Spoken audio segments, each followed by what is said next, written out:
Hello, I'm Eagle Gardens 1 on Instagram, and this is fucking talking shit with Eagle, episode 516. I've got an extra Sunday edition for you this time. One you guys have been waiting for quite some time now. Dragonfly Earth Medicine. How you guys doing? You want to say hello and where we can find them? Yay. Hey, it's so nice to be on. We're super honored to be on your show tonight. We've been wanting to do this for a while and it was like harvest or something was always so difficult. So I'm glad we made it work out and hopefully we can be on again. But yeah, we're just up here in BC this evening because of daylight savings time. It's a little bit later, but you know, we're feeling good, feeling groovy for sure. Well, I'm glad also that we finally got this to go. I know had been a highly requested episode, so I'm looking forward to this evening myself. Thank you so much for having us. Man, you guys definitely have a lot of respect in the cannabis community for sure, as well as responsible for teaching so many of us the proper way to be good stewards of the earth. So thank you for that in advance. Greatly appreciate you guys' efforts. Yeah, thanks. Yeah, it's the full package that really makes it valuable, like the learning that we've gotten, the teachings that we've done, the whole community at large. We always say in every talk that we do that, you know, we feel that everyone is on an equal playing field as far as, you know, just want to acknowledge everyone out there doing the work. You know, we're just one of those people out there doing the work. And so we also give thanks to all you out there. And we're so honored to be a part of this cannabis culture. Like so many of us really don't have a culture, especially in North America, or it's just like a North American culture now, which is sort of washed out, but the cannabis community and the cannabis culture really offers like a deep richness. And it's something that we've been a part of for our whole adult lives now for like 30 years. And it's just, you know, it's important to us. So big ups to everybody out there who's listening, and so much love to, you know, all the cannabis stewards and those who love cannabis, usually no matter where you are on the planet Earth. If you know, don't have anything in common, but you've got the commonality of loving cannabis, then all of a sudden you're instant friends. It's pretty beautiful like that plant medicine can bring us together like that. Yeah, definitely. Giving thanks for the peer certified community and all the peer certified farmers out there across the world, regenerative farming and creating medicine and indoor intentional conscious growers, everyone out there. It's a really big thing to make your own medicine or make medicine for the community. So that's what we're all about, and that's what we think this movement is all about. So I asked this of all my guests: when did cannabis enter your guys' life? You want to share that moment, the start, I guess, of the journey with us? Yeah, definitely. Well, I can speak for myself, you know, for this moment, because for me, it started while I was in utero with my mother. I mean, while I was pregnant in the belly, my mom was partaking in the sacramental ganja and was part of the, you know, movement of awakening through the late 60s and early 70s. I was born in the early 70s. And, you know, it was at a time when people were truly discovering cannabis and hash from the world. And my mom especially loved hash. So that was her big thing to smoke. And I've even smoked pipe even recently out of the same pipe that was smoked with my mom while she was pregnant with me and stuff. So I've always been around cannabis, lucky enough. I'm from Southern Oregon. You know, I've been surrounded by green, sticky, skunky, smelly weed since the day I was born. I didn't start cultivating it in the intentional way that I am now until I met Kelly, until that meeting of the minds in Eugene in the mid 90s and stuff. So, you know, the Grateful Dead, early 90s. In the early 90s and whatnot. But, you know, all through my childhood, psychedelics and cannabis were the most important plant medicine in my life. And I've never done cocaine or meth or any other hard, gnarly drugs because I just really felt that regenerative, you know, that natural medicine was gonna give me a longer life. And I was surrounded by plenty of people who partook in other degenerative style drugs that I just really just didn't need that in my life. And, you know, all fairness to people who do, it's all good. But just for me, it was something I just didn't want. So ganja for life for me, definitely. And for me, I grew up in Virginia, and super conservative family.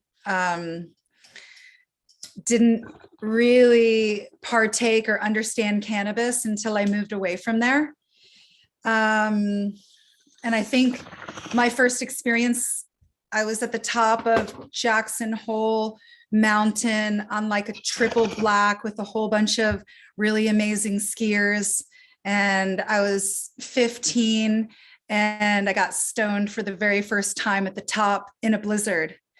And it was the most amazing experience of my life. I was so thankful that I got down at the bottom of the hill. I was thankful for the most unbelievable experience. And I just felt like from that moment forward that this plant was going to be a really serious influence in my life, as well as a mentor in my life. I started cultivating it in 1990. Up in Alaska, I grew acres and acres and acres of the pure Alaskan thunderfuck, the Matanuska Alaskan thunderfuck. Actually, I was so blessed with the original Johnny Appleseed. I went up there to just sort of search out life. I was feeling like sort of that conservative Virginia just wasn't for me. So I started heading out west, followed the Grateful Dead, ended up in Alaska and grew there for a season. And it was amazing. It was totally all off grid. It was way out in the mountains, totally closed loop, regenerative style cultivation. And since 1990, I've never known anything else. I've never known, you know, not growing it regeneratively or not growing it outside or not growing it in deep soil. So it's just been my focus to just be an incredible voice for the plant, because so often the plant just doesn't have a voice in the greater community. So I just felt like if I could be a servant of this plant and I could treat it with utmost respect, then, you know, maybe we could have a good life together. And this plant has given our family and us so much. I mean, yeah, we teach people in the world, but it's because this plant teaches us. It's because it gives us the passion to move forward every day, to feel like we have a place on this planet, to feel like, you know, our soul path is being followed. You know, it's like you make agreements when you come in, maybe soul agreements, and just feels really good to be walking this path of life with cannabis. And her opening the door for so many other plant medicines. And we met on April Fool's Day in '93, and I was 19 years old. And now I was older. Now I'm 48. So it's been nearly a 30-year journey of us saying, you know, we're going to make a pact with ourselves that it's everything natural, everything herbalist, everything mycology of the earth, worldwide, global, no borders, mycelium as our guide, you know, the ability to, you know, thrive in a hard situation.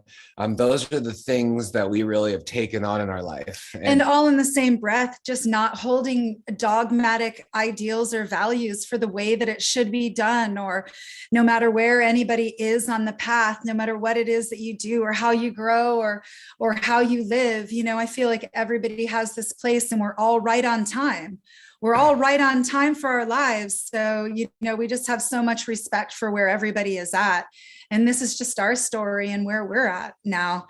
So it's been 30 years of cultivation, and I'm in my 50s now. The whole 90s was an incubation period of learning midwifery, having a home birth, doing homeschooling,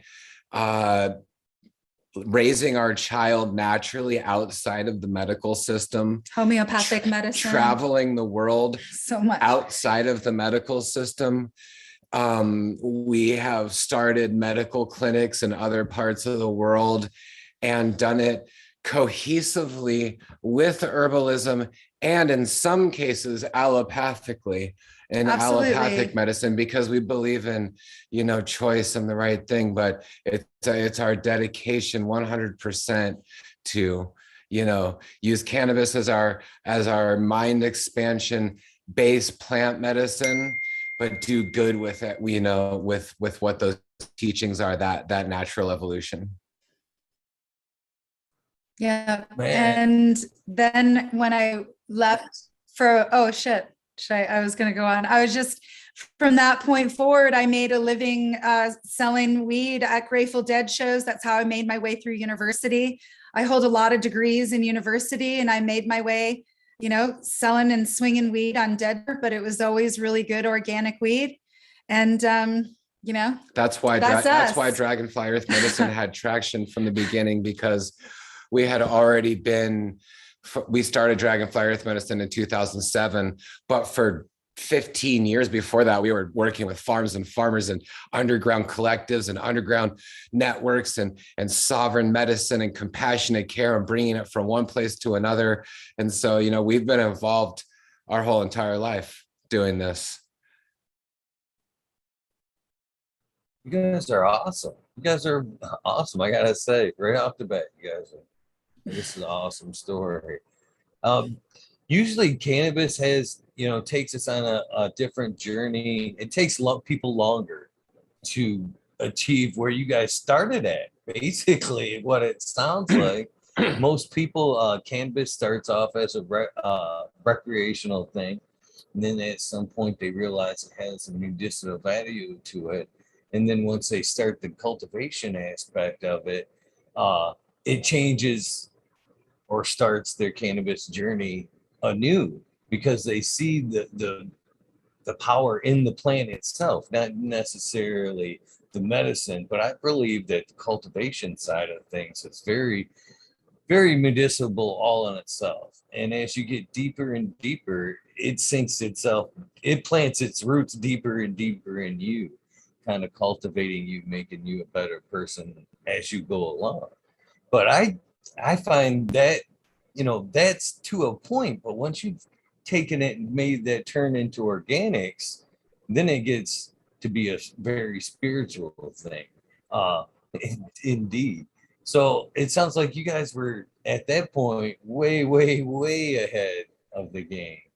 Uh, so was it a spiritual thing for you guys right off the bat? Like it sounds like you guys did find a, you know, something that touched the soul right from the get.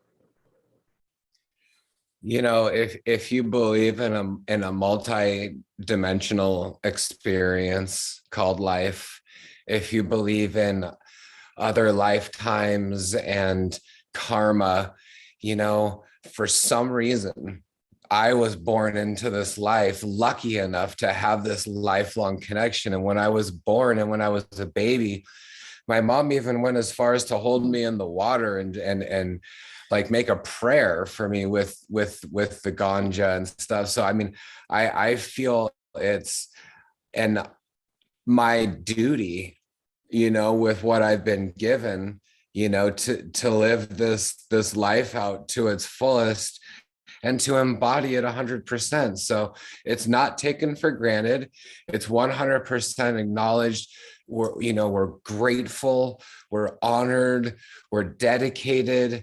And so, yeah, I mean, we have had a long connection with it, and it is amazing, you know, watching this whole entire movement transform and grow and go into the earth and become more regenerative and more aware. It has been really amazing to watch that and to be a part of it.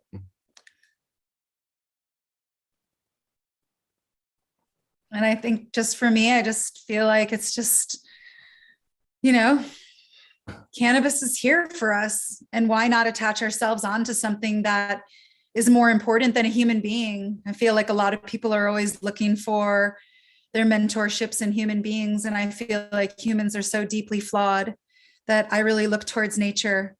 And so, nature has just been something. Growing up in Virginia, although it was a really conservative family, very Catholic, very far away from this, I did grow up on a big piece of land that I ran around in all the time with just, bare feet. And I never felt very comfortable in cities for very long because I didn't have that relationship with nature. My feet weren't on the ground. I wasn't, talking to the trees and dreaming and looking at the light through the foliage, So for me, it was a no-brainer. It's not like, and also you said, that we were more advanced. I don't know if it's more advanced or anything. I really truly believe that we're just right on time for our journey. And I feel like we're all just advanced for whatever it is that's in front of us, no matter what our journeys are, our difficulties or our traumas or our successes or, things that have been good for us, we're all here on this incredible journey and path. And just for us, we were able to find that mentorship and that deep, rich spirituality for sure in nature. And then growing cannabis, was continued to provide for us to be able to do clinical work all over the world. It gave us the ability to not ever charge a single patient or anyone for the work that we did in the health sector. We're into free work. Yeah. So it's been awesome that cannabis has been able to provide us to be able to provide goodness and to be able to continue this teaching. Like, we made the DemPure certification free. I mean, why charge for something? Then somebody can pay and play. That doesn't make any sense. Anything that's real and long lasting is something that's community run, community monitored, and it's something that it's something you truly embody. It's not a checklist that you check off, by a product or a lighting system. And I think when you get teachings from nature at a really young age, you realize that when you plant a tree, you're not going to get fruit for a lot of years. And unfortunately, this instant sort of culture that we're in right now is just not that waiting time. So, for us to enter into the industry in any way or anything that we do, we're in it for the long term. We're not in it for just a fast, quick in and out. We want to do something that's really meaningful to our lives and to anybody else's lives who we touch. You guys are definitely doing some meaningful work. Most of the people that I've come across hold that certification in very high regard. I mean, and that's something awesome. You can tell by the way they talk and the way they approach the whole subject, how serious and important it is to them. So that's pretty awesome. And I believe that's something that's everything else. It has to be earned for you necessarily to appreciate it. These days, we live in a society where everybody wants things so undeserved, and when they get it, it doesn't mean anything to them. So when I see people talk about that certification, they've earned it. It's you can see it's a special thing that you guys are doing. That's for sure. It's a powerful teaching because it shows that some of the most important things in life can't be bought, and some of the most life-changing things are free. The love from your mother or father, the love from your family, those things are not bought. They're not supposed to be bought. They're supposed to just be this blessing that you've gotten from life, and that creates the inspiration to change more than anything. So we don't look for people to be certified. They come to us when they're ready, and when the community has kind of spoken, and when they want to embody it, you know, it's there for people. And it has become a really, really powerful movement, and people have really done amazing things in their bioregion, and we've done amazing things together as a whole. It's been incredibly I know some of our friends are probably watching right now, and some of our family members, maybe Joey, or, you know, the Humboldt local, you know, we love you. There's so many people out there. And really, so often it's great that all of these unbelievable farms that have joined together with us, that the certification just gets to highlight already what they've been doing, or already, you know, the intentions that they've been putting into the cannabis culture, to the community, or into their soil for years and years. Or maybe some of them have just bought a piece of land, and then they can look at those other really incredible legacy growers that have always done it amazingly, and then they're inspired by that. And I mean, really and truly, inspiration is the key to life. Like, if we're not inspired, then why do anything? And if another person can inspire you with something that you know that you can do, you know that you can put your hands in the earth and you can create something that's more meaningful than yourself, it's pretty awesome. You know, and another, you know, thing is that a lot of times in what we do in our work and everything, there's not a lot of meaning. So then all of this meaning has to be put into the self. And then so often we let ourselves down, or we look to ourselves too much, or we expect too much from ourselves, and it just creates so much difficulty. But when we get to put inspiration and our love into other things and then watch it grow, then it creates a different reality of you want to your love and intention, and where your inspiration comes from. Without inspiration, it's just work. When you have inspiration, it becomes a mission. It becomes all you want to do. And that's kind of where we're at as a family. And we've tried to diversify in and out of cannabis to stay alive. You know, it's a polyculture for a reason. You know, so we have to also polydiversify, you know, our product making and our way to bring our flower or products to the market in order to survive. So the family is there for a reason. It's how we become adaptogenic. It's how we survive. It's how we don't know everything. I mean, you got to be kidding me, you know? I mean, it's the group that makes it a powerful. Yeah. So yeah. Give thanks. You guys look great for totally ducking the medical system, by the way. 30 plus years of homeopathic medicine. You guys look awesome. Awesome. So when you guys got together, let's talk a little bit more about the beginning. When you guys got together, let me hear a little bit about the union and how things actually got going. When did you guys get together, and when did you guys, you know, what was the first steps that you took into making this dream possible? We got together in 93, and I was just getting ready to graduate from University of Oregon. I had done a lot of years there. So I was going actually a double major there from University of Oregon. And Josh was 19. So I was a little bit older than he was. So we became really good friends first. And then we just started hanging out. And then it was spring Dead Tour.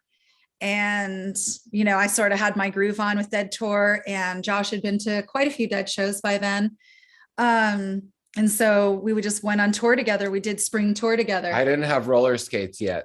So he didn't you know have what, roller I was just, skates. I had to leave him behind. You know what I mean? Yeah. So, I was just like, dude, you did not prepare for this. So, you know, I had to I was leave looking for fairy wands, some wings, something, you know, but yeah. So we started then, and then we just started hanging out, and we traveled down to Costa Rica, actually almost down to Panama. As Kelly was graduating college, I went up to Alaska and fished on a commercial fishing boat, and had a truly magical experience up in Southeast Alaska, and just the whole wilds of nature, and being on a boat and just being wow, you know, and hot springs, looking at, and Mount Edgecombe and all this stuff outside of Sitka. It was mind blowing. And then, this amazing thing, we got this Volkswagen bus, and after I got out of Alaska, we met in Seattle and drove from Seattle to Costa Rica in that bus in 1994, all the way through Mexico, not knowing any Spanish. Well, we learned it. Well, I mean, we learned it in Guatemala. You take Spanish in high school and you don't learn it. No, we learned it when we got to Guatemala. So anyway, so we went through Mexico and learned in Guatemala. We spent a month in Guatemala in a place called Xela, and that's Quetzaltenango. Anyway, we had this amazing time in Central America, big learning experience, and then we came back, and it was kind of the beginning of learning how to buy and sell things at markets and travel the world together and be involved in different things. And right away we got a homestead and we had a garden. So as soon as we came back from Costa Rica, we were down there for traveling for almost a year. Yeah, we went, and then 8 months driving. Yeah. And then we came up and we got a homestead and we immediately started gardening, had big, beautiful gardens and huge ganja plants. So that was in 94. And it's just sort of history from there. We have a son. And then he's 25. Then I started doing building, and I was a contractor. So I was into natural building and eco building in the Eugene area all through the 90s. So I was learning construction, not going to university. And I was building houses and landscaping and construction and all of that, like 100%, 40 hours a week. Building compost piles and all that stuff. And I truly learned that skill. And while Kelly was learning midwifery, and that was a really important part of our life because of the Chinese medicine teachings, the herbalism, the mycology, the learning how the garden was the source of health to grow the baby, to have the ultimate life, the life on the land, the life of a back to the land sovereign person, a person that's thriving from nature and having their babies at home. Those are time, and Eugene was a really powerful time. And it spawned our desire to go to Canada. And that's where life truly changed for us. Well, yeah. Right. We came up here as Canada. Well, I was doing more schooling in Oregon, and then we came up here, and I was becoming a naturopathic practitioner at the time, doing midwifery. And then we came up here as cannabis refugees because we didn't want to grow in Oregon anymore, because we felt like there was there was guns, a lot of meth that was happening. And we just felt like, we have this little wild, super wild 1-year-old, like wild. Whoa, he's a professional downhill mountain biker. So like, this is real, people. He was so wild. So he'd like run out all over the place. And we just felt like, whoa, we got to get this kid. We can't live in town with this child. We can't do this. So we came up here and we moved up here and we started homesteading pretty much a raw piece of land. Well, we had a house. Then after that, raw piece of land, but we definitely did very, 7-hour and then another 2-hour hike to our totally closed loop cannabis gardens that were guerrilla gardens out in the woods. So then that spawned our whole love for natural farming and biodynamics and moon planting and, And it spawned the idea of, if we were doing growing and cultivating closed loop, you couldn't bring any nutrients, you couldn't bring anything to heal the plants if they had any type of illnesses. So then taking all of my naturopathic, all of my Chinese, all of my midwifery, all of the herbalism, everything, and then actually putting all of that learning into treating the plants, not only for nutrition, but any kind of pest issues or anything that would come up. So that's how we started Dragonfly Earth Medicine. And that's what created our products. Those teachings went into our products, and we created our products in 2007. We were one of the early companies to have a custom blend, mycorrhizal blend We've had certified organic rhizobacteria, endophytic bacteria and fungi in our products since that time, and raw herbs. And that's why those products are still relevant to this day, because they fit the natural farming, they fit the regenerative farming, they fit the living soils, they fit top dressing, they fit brewing, and it's a unique recipe. So that's so and then we were able to, all of the while we always had fermented teas. We were always doing burdock root and nettles and different things, because we had to feed our plants. We had to walk out 7 hours, and the only thing that we could carry was our sun and our food. So we wouldn't be able to carry out anything. We would carry out some of the babies and seeds, but really everything was done there on site. And we were making fermented teas already out there since 1999. Yep. That was the first year. We moved up here in the fall of 98 to the cold, snowy mountains, and we swam in our lake every single day for 3 months and basically saw it as a ritual. And then that next year we grew in the wild, rugged mountains of British Columbia, and I just in a totally natural way by fermenting nettles in a barrel. And I just figured that whatever could grow a super healthy baby with really good green teas in all of my recipes for mamas, why not make big fermented teas like that for plants?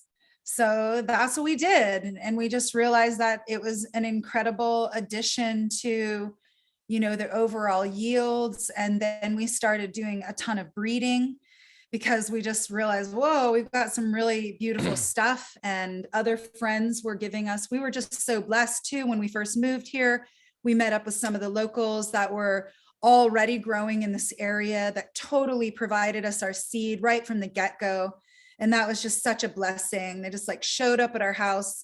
And then we were able to do some amazing breeding that we still have a lot of those varietals today that we're working with in mixing a lot of early finishing northern varieties that are just fire. So there's a lot to all this and not too much. It's pretty awesome. So how was it your technique from growing in the US, Oregon, to the conditions up in Canada? How big of a learning curve was that? Well, it's a big learning curve for temperatures and garden zones. So, it's a huge learning curve there. But luckily, we moved to a self-reliant, area where people had been draft dodgers and people had been moving, away from cities since the 60s. And so people, I call them conscientious objectors, though. That's a better word. Yeah, no, they were conscientious objectors, by the thousands of people who came up. And so we were surrounded by a lot of people who knew how to garden well, and every single person in our area has a food garden. So we're automatically learning about food gardening. As far as the basic gardening, I feel we kind of understood, the organic farming aspect of it by our time, definitely in Eugene and stuff, because organic farming and food farming was blossoming in Eugene with, in the creation of Omri, the creation of Oregon Tilth. Those are all part of our group that we were involved with. We're creating these organic standards. And also since we were part of Country Fair and things that used to be, and I say the word used to, Country Fair where things used to be radical. People were, mushroom growers and they were, farming cubensis, and there was a lot of to farm cubensis, you have to make compost, and you have to understand cow manure and hay and thermophilic cycles to understand how to kill it enough to be able to inoculate it, for it to only grow, the cubensis and not other things. So and then using that in your garden afterwards is the mulch. It's the mulch love, that we talk about, and the layering. So we were using a lot of layering, we have pictures on our Instagram of our garden in 1994, and it looks very similar to today. We didn't do hugel It's like culture. a hidden video there. We didn't do hugel culture intentionally in the way that we do today. For sure, we've learned that over the years. But still, it's incredibly. But a lot of the techniques have only been enhanced from the traveling and the exposure to the family that we've done. And getting cool, great genetics that just have really been brought to us and given to us by so many family members and from people all over the world. It's just awesome. We moved here, we grew in the summer, and then we travel in the winter because we were homeschooling. We saw that as a positive experience for our child. He loved it. We would go to Hawaii, North Shore. We had to. He was too wild for school. We were learning about farming in all these different places every winter, and then we would come home and then do our own farming. So our farm became terraced because we were learning about terracing from Guatemala and Hawaii and Bali and Southeast Asia. And all of a sudden we're like, oh my God, terraces are the wave. I mean, good God, look at the way that things grow on them. We can sink the water. Then, you don't have to worry about so many things. You started learning about the Philippines and Gil Carandang and all the natural farming going on there. And then the natural farming from Fukuoka and Japan and all of the microbiology books and studies that came out of Japan, which inspired the Korean natural farming and Master Cho, and then the Young Sang Cho, Jadam farming. All of it is so beautiful. We've been able to watch. All of it just comes out of the idea of being in tune with nature, biodynamics, and finding the traditions that nature has to offer. So many of all of the different things that you can do in your garden that Josh was just mentioning. Like, there's so many ways to do it, but when you're one with the garden and you are closed loop, especially, and you have to be getting all of your nutrients from the garden, of course we're fermenting. Of course we're doing this natural farming because it comes from age-old centuries of people working with plants and plant medicine and creating soil and knowing that the richer their soil was, the higher yielding crop that they would get. And if they didn't have a high yielding crop, then they couldn't go out and buy it from the grocery store. So these practices had to be so highly refined, so important. And it's not like, learning something new. When you're learning about natural farming, it's in our DNA. And you were saying, we teach people, but what we like to say is we just remind people. If we go to so many conferences and workshops, and we do teachings and we do consultations, and the people that really jump onto it and get it and really love it, which is a whole lot of us, are just getting it and totally sparked and inspired because they already know it, because it's already deep in our DNA, this beautiful relationship with plants and with the earth. And we all are longing for that. We all want to have it. So when somebody is singing a song that resonates with us so deeply, deeply into our DNA, then we can easily say that I like it and I resonate with it. And it's easy to do. So the natural farming and sort of getting back to our roots of nature farming is so easy. And moon farming and crystal farming, all of it, biodynamics, Rudolf Steiner, all these teachings like bring us into that intuition farming. And it reflects indoors. I mean, you're seeing indoor farmers uphold your soil back there, uphold these qualities, right? A lot of indoor farmers are taking on these qualities. They're even building hugel culture style beds indoors, and there's people that have had, Green Life Productions, 25 cycles in the same soil. I mean, those are nature farming techniques inside with incredible lights. So and it just brings us back to what we already totally understand. So, people always say, hey, what books are you reading? Or what are you guys doing? And how can I learn? And I just think that, it's a really good idea take a nice macro dose of some plant medicine and go lie on your soil and on your garden or on the earth somewhere that's safe with friends and breathe deep and recognize our place on this planet and our place as natural human beings. I mean, human beings probably came from the word humus. We're truly humus beings. And so it's like we forget that. And when we get back to it, it makes us feel so good. And then we know our purpose. So, you know, mentorship. We're going off right now. We're going to smoke some more weed. We're going to have some hits. I hope everyone's following us and we're, you know, making sense. Oh, they are absolutely loving this, as I am too. Just because he's asked 3 times, and I like to make sure everybody gets what they want. Mr. Mike Denver in chat would like to know, will you adopt him? You know what? We would. Probably would. We probably would. If anyone who knows us knows that we adopt things, and we always have a full house.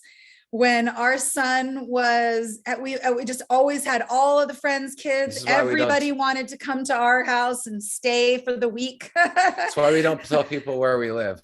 Yeah, they never leave. I'm really just kidding. But it's sort of true. Yeah, we'll adopt you. Yeah, we'll will adopt you. We will. Send over the papers. You have to be willing to we'll sign them. Do the work. Yeah. I mean, come on. You know, it's not like it's a free ride. We adopt you. I'm just. You have to be able to smoke a lot of weed too, because we really do smoke a lot to get a lot of shit done. We drink a lot of cocoa. Yeah. We do cleanses a lot, and we smoke a lot of weed. We're doing a cleanse right now. We're in the middle of a cleanse right now. So I can't think about how gratifying it is. And, for me, just to be a cannabis enthusiast from way back, I've got a number of years. I like to think I've got at least 30 years just with this plant. How gratifying it is to come full circle and see people wake back up to the power of cannabis. But you guys, again, this has been a lifelong theory. You got cannabis, people waking up to the real power of cannabis again, and the regeneration, I'm gonna mess it up. All the soil work. Rejuvenation, it's the same word. It's awesome. You said both. Working with the soil, see it come full circle and people to wake up to the importance of that. It's got to be super gratifying to know your lifelong work is finally, people are starting to take note. Well, they should have been taking note a long time ago, but it's got to be, like I said, hugely gratifying to see people waking up and want to get on board for something you've been working so hard at for so long. It is amazing. It's been a group effort, yes, and it is gratifying.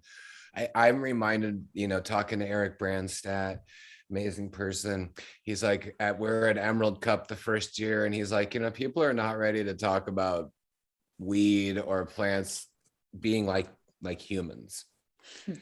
We're not ready about this, guys. Yeah, we're just getting used to weed's good for you. It's not spiritual. We're just getting through like what a terpene is and a few of these cannabinoids. This whole thing that 22,000 chromosomes and there's not much difference between the plant.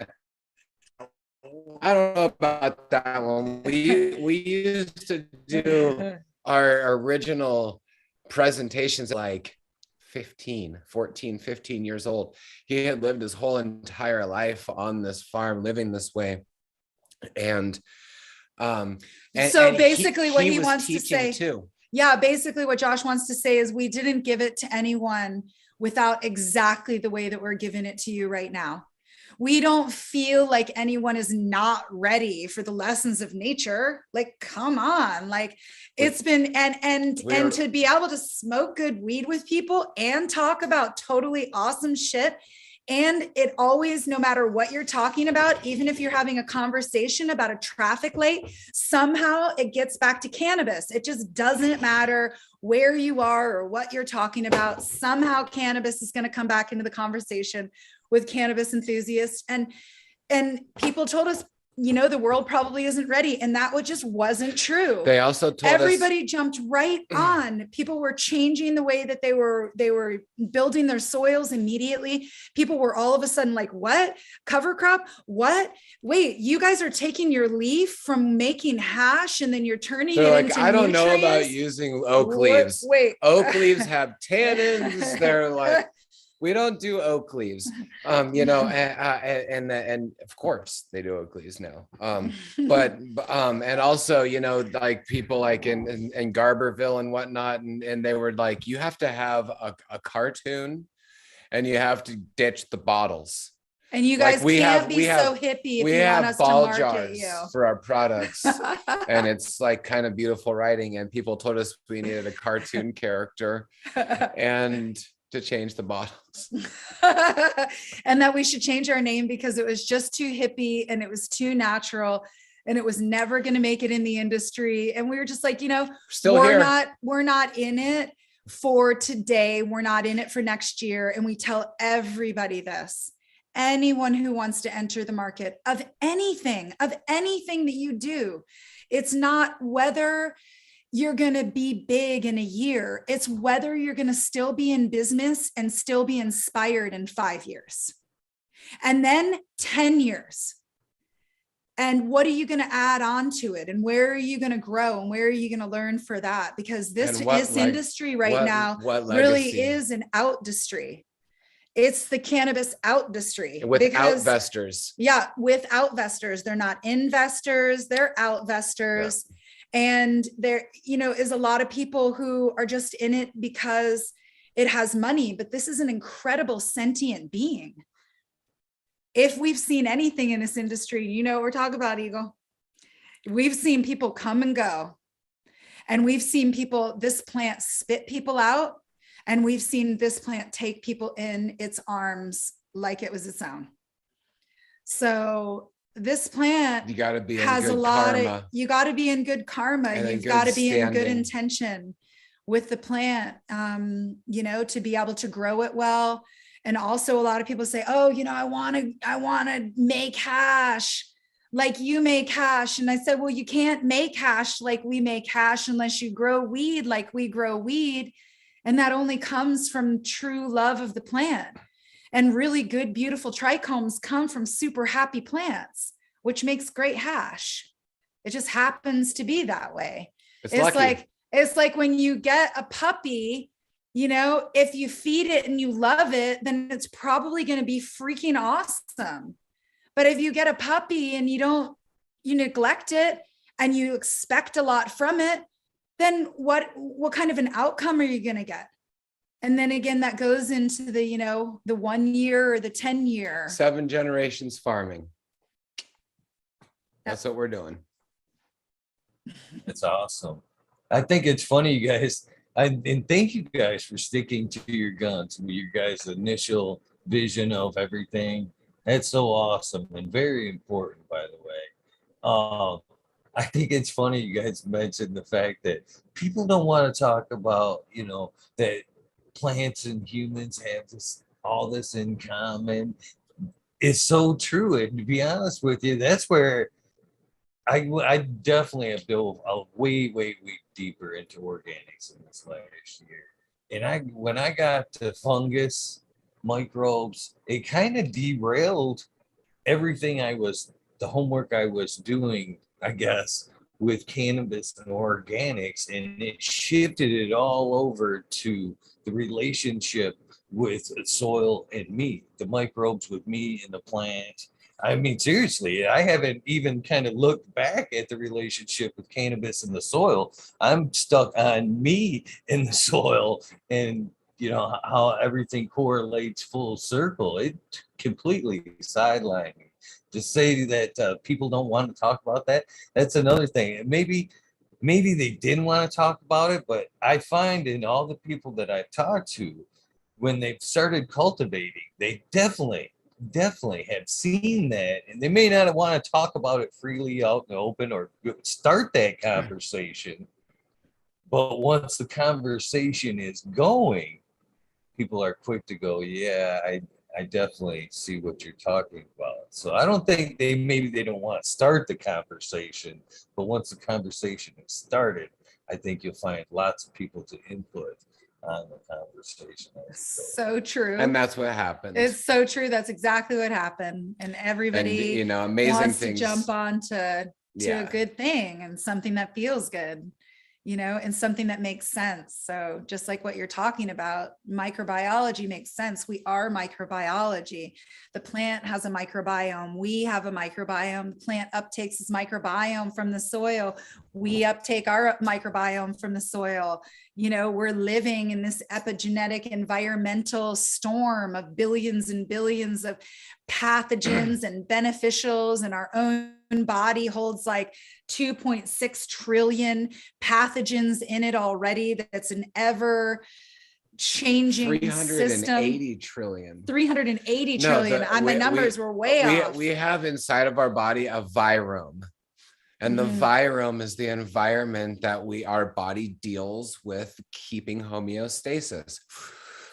Every breath that you take, you're breathing in airborne pathogens or beneficial bacteria, just like the stomata on a plant.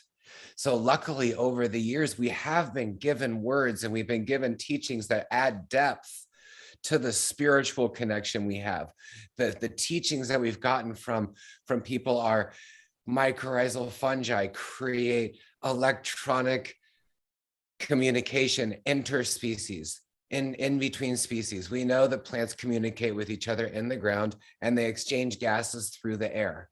Polyculture brings in other environments, balances the environment. We know that the soil food web through carbon farming, through the type of carbon sequestration and adding hay and adding sticks and these types of fungi, we know that fungi grow in soils that could have pathogens. They could be oil-covered soils, but a one-celled organism can thrive in an oil environment because it's able, with a healthy immune system, to eat all the pathogens. Pathogens are just food for a healthy biome. So a soil biome, and we've learned endophytic fungi. We know that plants through the root tips only take in beneficial organisms from the soil. But they can take in pathogens, but they'll actually scrape away the pathogenic qualities of the microbe entering into the plant. Just much like when you have a very healthy human being, whatever is coming into your body, our body literally scrapes away the pathogenic qualities to actually create beneficials.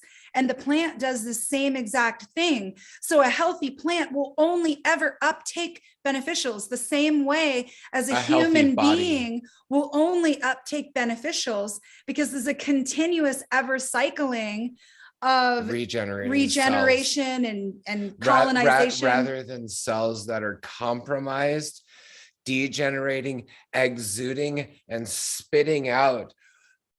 Every cell has trillions of viruses.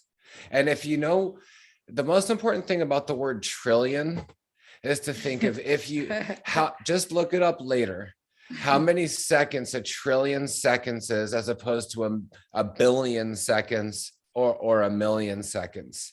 Yeah.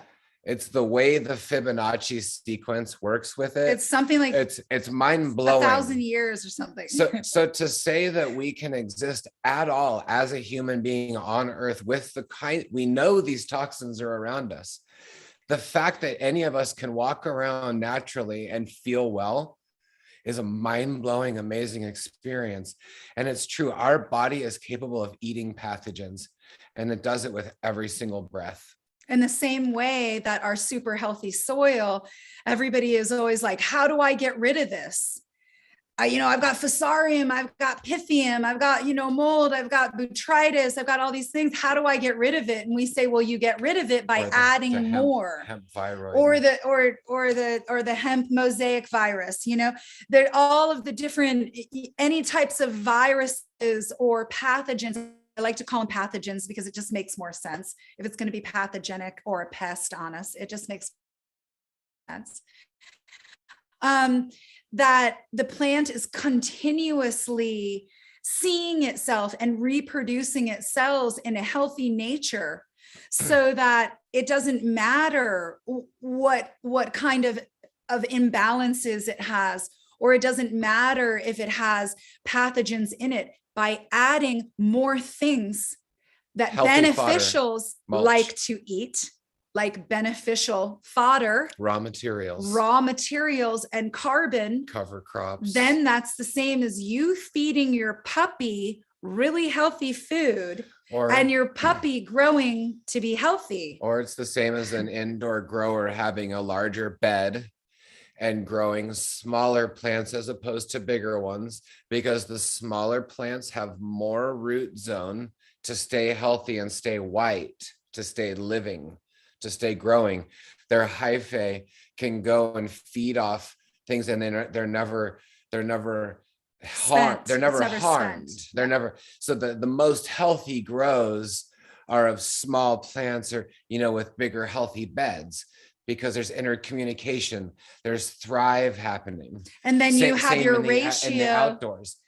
You have your ratio of what the soil can give a plant and what the plant can give a soil. And you have to find that ratio. So if you want to have bigger plants, you have to have much deeper beds, much more soil, much more microbiology. Otherwise, if you want to have smaller plants, then you want to have, less soil in your beds. But of course, more soil is good for all plants, no matter how long that you veg them. But the truth is that it's creating that balance, that ratio. Safety zone. It's creating a thing where it's not going to just die in 2 seconds if it doesn't have aeroponics, 2 seconds of a pump turning off and your whole entire garden's gone. Well, more like 4 hours, but 4 hours is quick. I mean, but anyway, the point is, you have the buffer of nature, and that's why it's successful. Yeah. And you can throw anything at soil. And so that's why when people say, what do we do if I have all these pathogens? When you're working in natural systems, there's so much more leeway, more fungi. And there's a lot less work involved and a lot less money involved also, as Eagle, because that's what you've been doing, probably where you came from to where you are now. It is less work. It's more fun and it's less work. Absolutely. Soil has actually saved my garden here in the last few months, to be honest with you. There's been time in the last few months where I've had to step away from the garden, which I'm not normally accustomed to. If I would have still been in cocoa and salts, the garden in no way would have looked as beautiful as it did when I came back. It was only due to the soil, and it's able to hold water and already have nutrients in it, kept this thing chugging right along while it's gone out. I was very, very grateful for soil when I came back and seen everything as beautiful as it was, for sure. So Josh, you mentioned a couple of things earlier on that kind of raised an eyebrow with me, and it was crystal and moon farming. You want to tell me a little bit more about those? I can tell you some things for sure, and Kelly can add to it. It's the idea that a seed or a plant is in tune with, let's say, the cosmos. So let's say we are in a spiritual garden and we see our plant as sentient beings, and we recognize that the moon, is affecting the growth of the plant.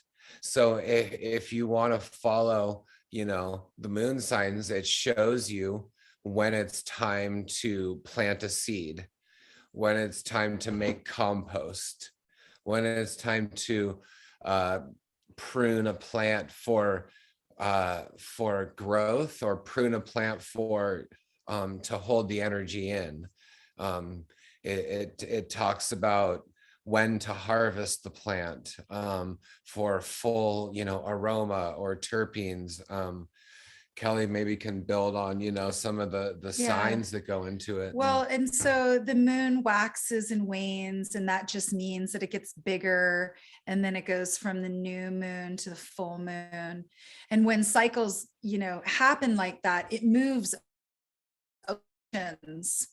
It regulates women's moon cycles. It regulates, you know, babies being born of all different types of species. It regulates huge, massive colonizations of degradation, of death all at one time. So if you pay attention to what is happening with that, you know, new moon to full moon cycling, then you have an understanding of how you want to work within just that cycle. And then on top of the waning and the waxing of the moon cycle, then we have our seasons. And then we also have like our quarters. And we have, you know, so all of these different things. We just passed Samhain, which is halfway between the summer solstice and the winter, or the fall equinox and the winter solstice. And what it also is it's opposite of Beltane, which is the 1st of May. And so that's like an all spirits day. So many people who didn't work off of a clock, you know, that you wound up or that you turned on your cell phone, we worked with moon cycles, and we understood that certain moon cycles were more beneficial for plants. So not only are we working in a waning and waxing, like I said, but also the moon goes through different astrological signs as well in the sky. So in the sky, there's astrological signs that are star constellations that the moon moves in and out of, you know, every 3 to 4 hours. Every 3 to 4 days. And then that every 3 to 4 days is ever changing. So which imprints a new quality on the plant, or it imprints a new vibration for the plant to grow through, a new bloom of growth hormones within the plant or the seed or the root system. And then you can look at these astrological signs and the values of them. And then you start realizing, oh, so the astrological signs and the values of the astrological signs was actually based off of natural farming and natural living. It wasn't the opposite, that it was already there and we just attuned ourselves to it. So we know that when Scorpio, when the moon sign is in Scorpio, it's a water sign, and it's a wonderful time for any kind of seed planting, any transplants. Your roots are not going to be shocked. There's going to be a tremendous amount of moisture. So it's just awesome because it's a water sign, and it's a water sign because the people realized when the moon was rotating at that time, that was a good time for us to plant seeds and to plant our starts, and to recognize that there was a lot of fertility going on. And then when the moon is in, like, say, Leo, which is a fire sign, there's other attributes, but it's fire, and it's a fire sign because it's not a good sign for fertility. It's a sign for maybe making compost. It's a sign for if you want to prune plants so they won't grow back. It's a time for, like, you know, maybe if you would like to harvest your plants on that day, it's a really good time because your plant's not going to continue its microbiology growth like a water sign would. So you always want to harvest your plants in a fire sign. So these things were created by our long relationship that we've always had with the ever-changing moon and earth cycling. And I would add that, you know, the concept of the crystals is putting crystals in your soil. It's the connection between the cosmos into the root zone. So, you know, the crystals, it's experimental resonance, you know, it's resonating, it's resonant waves happening in your root system. So there's a thing called grounding your plants and grounding your indoor beds or your indoor plants. And you can do something as simple as putting a copper wire in your plants right there and putting it into the ground of your house outlet. And that's going to ground your plant. or you could take a copper wire and put it outside, and that copper resonance, that earth 7.8 resonance is going to go into the root system, and it's going to make your plant healthier. Even in indoor grows, for people that are going to make new indoor grows, if you can figure out ways, if you're going to make a slab, have copper going through the slab into the earth and up into your beds, or don't have a slab at all and put it right on the earth. Or if you can, put it into the earth through the slab, you'll have healthier plants, because plants that are grounded and attached to the earth have the 7.8 Schumann's resonance in their roots, and it makes them healthier. It's been proven by just taking cuttings of flowers and putting a cutting of flower in one jar, and then putting a cutting of flowers in another, and taking that wide jar of cut flowers with the copper wire into dirt will last 2 weeks longer, 3 weeks longer than the one that's just sitting there without the copper wire. So it just shows that the plant resonates, it vibes with what's happening on earth. And so, someone might feel a connection to, shungite, or a smoky Humics. quartz, or something, and they can put those healing stones. Maybe they have a birth stone that they connect with, and by putting those stones in your plant is making medicine in front of you. It's fractalizing in front of you, right in front of you, because we know we can take a clone and give it to 10 different growers in 10 different environments, and it's going to create a different cannabinoid and terpene profile. It'll be similar maybe, but it won't be exactly the same. So the plant is responding to you epigenetically and to its environment. So moon planting, crystals in the soil, all it is, think of it as an extra help. It's extra help. Maria Thune, Thun, is a biodynamics woman, Maria Thune, and you can look up Biodynamic Moon Planting by Maria Thune, and also Stella Natura, Natura, is a really amazing biodynamic publication that people can get a moon planting calendar from. And we also recommend the Wee Moon. And we can't forget about, part of the reason to put crystals into your soil and to do the moon planting and everything that we're talking about is just frequency. Yeah. And basically you're just working with frequency. And people will say, well, how do you know that it works? And I just say, well, we're still freaking here as human beings. Well, we're still here as human beings. How is it that we were able to cultivate? Because we are a frequency, because we're frequency receivers as well. And because frequencies are happening all around us. And so when we align and we attune with that, then, it's all the better for you. And why not? I mean, if everybody woke up in the morning and they listened to a particular frequency that really spoke to them every day, I can guarantee that they would be 25% happier just by listening to a nice frequency in the morning, having their cup of tea, and just doing it a little bit different in their day. Oftentimes the music that we hear nowadays is really jumbled frequency, which actually is hard on our brains. And it's hard for us not only to focus. It's not sacred geometry music. Yeah, it's not sacred geometry. And although it can be really good and it can be catchy and it even can be cultural and it can be fun and it can be all over the world, it still may be causing disruption.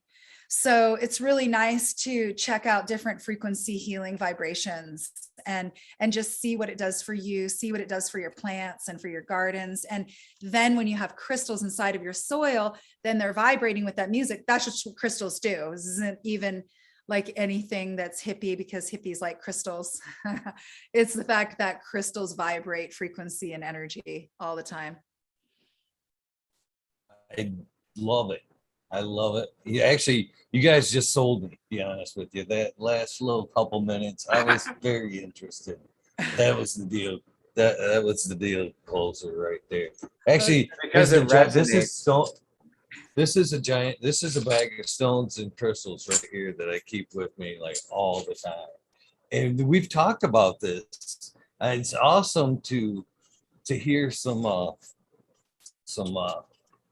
people talk about stuff like this, you know. But we've been talking about this kind of stuff for a very long time. It's beautiful rose quartz. Oh, Nice. I like that. nice. Yeah, I do want to see what's in So your bag, if that's okay. If it's okay. yeah, I'm really Oh, interested in what's in the bag. I've got all kinds of rocks in here. Sweet. Even just And you laying, know what's even even just laying that cooler on top about of your soil is good. a lot of people I've collected these, people have sent them to me, more rose That's so quartz. I've got all special. kinds of stuff on there. I keep them with me. I actually wear stones and they change daily. Kind of, I like to like run my hands through my collection there, and whichever one kind of calls out to me for that day, then I switch to that in particular stone. But so I'm a believer. So which ones do you guys suggest for the soil? Nice. You mean even the grounding thing we've talked about here is in like plant health. Whoa, and was all that a that. So circular I'm right here amethyst? with What you was guys. that? Yeah. Was that a circular amethyst? What was that one? Oh, that's beautiful. Is that a moonstone? That might be a circular moonstone. Labradorite. Oh, or is it blue? It's Oh, blue. it's beautiful. It's hard to tell, but that's something special. I like that piece. This one was sent to me by this is like a Orbison stone here, and it came with this. This was sent to me by Smoke and Grow Fraser in chat here with this black Nice. Orbison Oh, that's arrowhead. beautiful. Is it It's an obsidian? arrowhead. Yeah, Obsidian. I put a clasp on the back of this so I could wear it on my chain. This is one of the ones I actually like check daily here. But Nice. I'm a firm believer. But there's actually I have an episode that you guys might want to go back and check out. More rose quartz there. I That's like rose beautiful. quartz. I'm just continuing going through this bag. Was I want you I to. did an episode with Jake from Midnight Roots, and he does a lot of stuff with plants and this little crystal there. Oh yeah. He Crystal. does a lot of work with plants, and he does this thing where he hooks up like some sound up into them, some with alligator clips. So he's attaching onto the plant, and it's feeding onto like a guitar pickup almost, and then he's feeding that into like an instrument thing, and basically he's picking up what the plants are saying, kind of. That's And amazing. it's weird from where he touches the plant, different parts of the plant, how many pulses on how many different pulses there are, and how different the pulses are from strain to strain. And he does this quite a bit.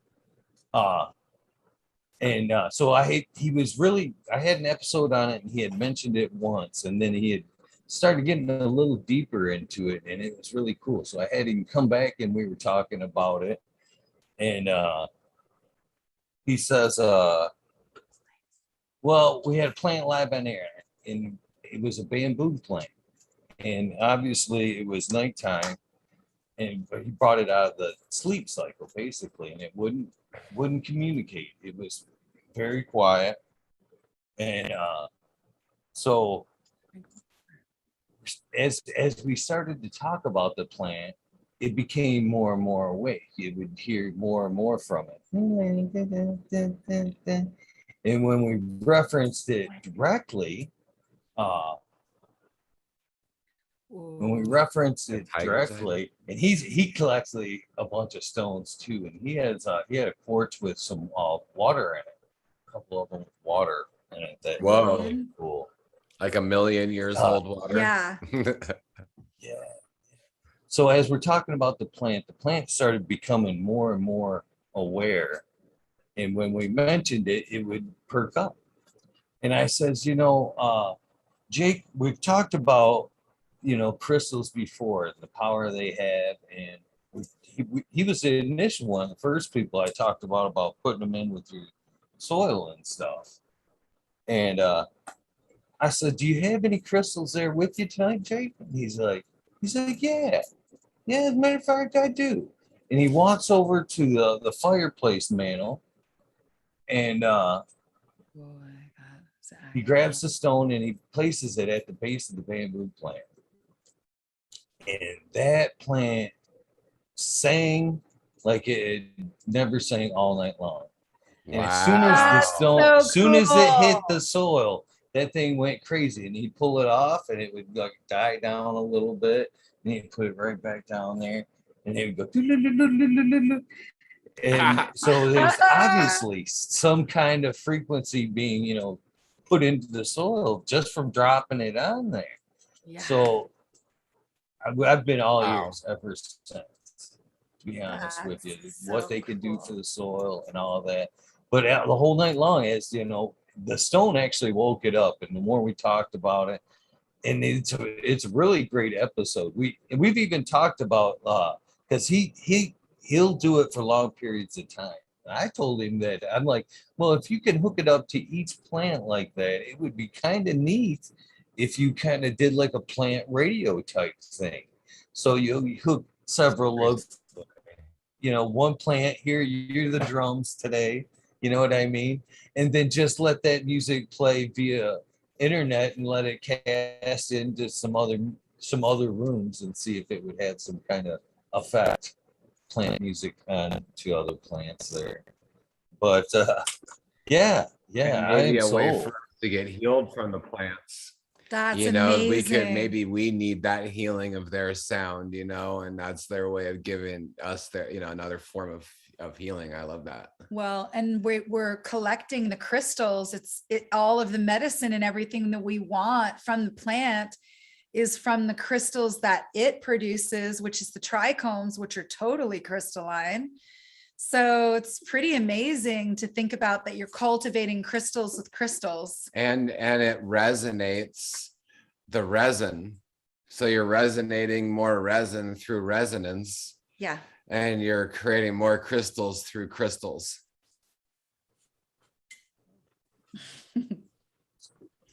Makes sense. Realistically, it makes good sense. So, what type of crystals do you suggest? I mean, is it just clear quartz crystals? Is it rose quartz? Is there some science? A little bit of science or We some haven't really knowledge known behind it? any of the science. I think the most science that I think, just like you said, too, is that I think that the crystal has to be like loved. I think it has to be a special crystal to somebody. And I think that's what's important. And I mean, we know that all of them have grown phenomenal plants. We've planted huge pieces of amethyst, and they've been amazing, all the way to big rose quartz balls, all different Hematite. kinds, hematite even. Orgone Yeah. like resonators, which in some cases are handmade, but we've definitely done a lot with the orgone and that type of Wilhelm Reich resonance. That's really interesting. We also like malachite because it's a birthstone and it's beautiful dark green, and it grows up. And it feels good to have that in that creation and on the soil. Malachite, you can sometimes get it in a big weird like green shape and stuff. And I definitely think that it matters mostly that you resonate with it for sure, because the stones, like Kelly said, they're giving off the energy that they're getting. And also and maybe some people don't know this, but when you get crystals and you get different stones, it's really good to wash them off in water first, to cleanse them, so they are clear from whatever energy they've come from, and then are now clear for you to imprint your energy on them, or say your plant's energy. So it doesn't have to be that it's one stone and the only stone that you resonate with. It can be, you All have different you can have kinds. 100 stones, but I think it would be really interesting for people that work with clones to maybe experiment with some different stones with clones. Stones with clones. Stoners with cloners. Yeah, I think. And then if you put the stone right under the clone, you know, that we had the DEM wizard staff challenge where the roots grow over the crystal, and at the end of the year you can pull the plant up and the crystal's sitting in the root ball. It works better for outdoor plants, but and then you have a really big stalk, and then you have a scanja staff with a crystal on it while you're smoking the doobie from the plant. It's probably one of the more magical moments a person can have in life. Like, why not? So it would be a cool experience, for sure. But I definitely believe that there's something with the stones, maybe helping them in some type of way. I'm definitely very, very open-minded to it. So I'm glad to hear that's part of the program over there. Even putting stones in your easy cloner, if you have a spray water cloner, you can put the crystals in the easy cloner, and that's going to give really amazing energy to that first root growth. And we're just we're making a really big batch right now of mycocanna oil, and we put crystals in there so that when we agitate the cannabis, that the crystals are also agitating the cannabis. So it just sort of knocks the crystals off as well. And it's really nice to be stirring that up with a bunch of crystals in the medicine. Just feels good.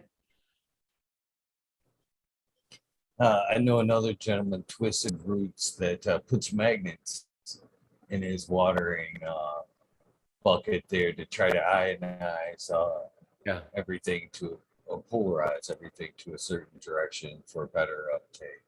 So I think there's quite a people out there that are definitely see the correlation there. There definitely is a frequency that we, all, in my opinion, everything, it boils down to frequency, period.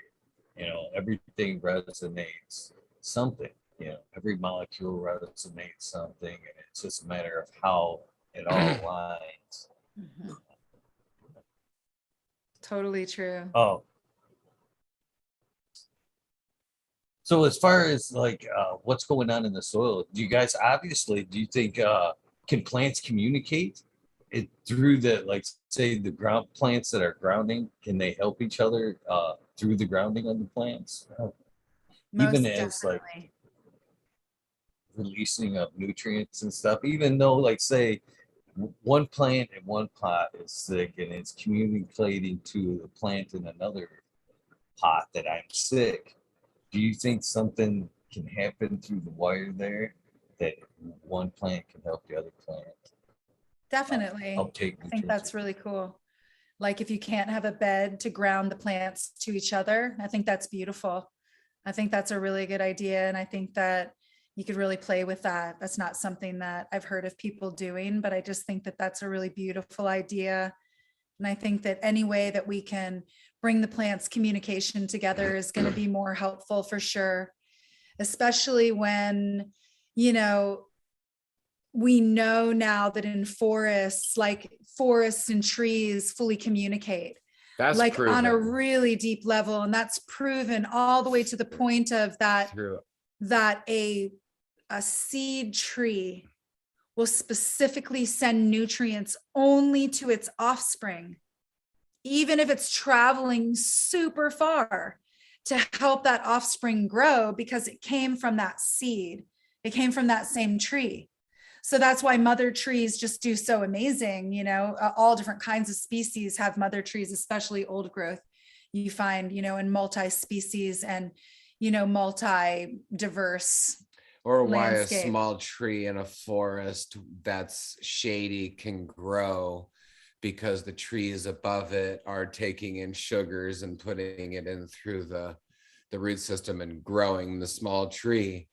And then, when that one windstorm comes and breaks the half a tree off or knocks a tree over, it gives it that young seed, that seed, that perfect chance to grow in the space. And that's the succession farming that we're often missing in managed forests or monocropped farms or over managed organic farms with plastic ground cover.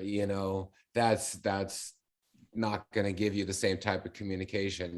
That's going to stop the communication. So what we're trying to do is add more mulch, to add more fungi, to higher the amount of communication happening. Because often all of the soils in the world are devoid of organic matter and fungi, possibly high in bacteria, most likely low in trace minerals. So you have to build up the trace minerals, you have to build up the continuously organic matter, make sure the organic matter is biodiverse, because that's the whole teaching on Earth right now, whether you believe in climate change or not. It's a simple fact that biodiversity is at risk on Earth, and that is what we need in our farms as well. So biodiverse polyculture farms are also at risk on Earth, and those are the answer to wellness. It's the answer to longevity. So yes, plants do communicate 100%. They communicate with each other, and it's up to us to create the environment to to just hold the space for them to do their work together. We have to create the environments. That's the whole point of permaculture, or creating an environment that falls on itself, and even indoors, that you see it all the time. You see people with cover crops where they have maybe one pot devoted just to growing a cover crop, and then you can just pull the cover crop up and use it as mulch on your other plants. I mean, there's ways to do it. There's lots of ways to bring diversity into any situation. Challenge me with this situation, I'll bring diversity into it. Yeah, it's totally possible. Deserts. People are gaining Nevada, creating unbelievable soils in what seems very desert and very unfertile. But, we always just say, give the microbes a chance. All you got to do is give the microbes a chance, give them a little bit of food that they like. They come from the air, they come from underneath rocks, they'll come from all over the place just to eat the food that you put down for them. If I was an indoor grower and I lived in the city, you could convert your whole entire backyard to a potato patch and put 18 inches of hay in your whole entire backyard with a tiny layer of soil, put some potatoes on it and more hay on top of that, and grow hundreds of pounds of potatoes in your backyard. Do that for 3 years, and you're going to have the most rich organic soil in your backyard, probably close to 18 inches thick. Then you can grow anything. And then you can just put that all in your beds and just inside and grow it inside your ganja. I mean, literally just growing potatoes out of hay for 3 years in a row makes the most unbelievable amount of soil you've ever. I mean, we have examples of it right here on our farm. Tons. High, because we didn't move here with soil. Worm farm factory, crazy situations. Crazy. You've seen our squashes and ganja leaves; they get crazy. So we did just make like ridiculous. I don't even know how many pies. I think it ended up being like 9 pies and a bunch of squash soup, and like meals upon meals just from this one squash that ended up being so delicious.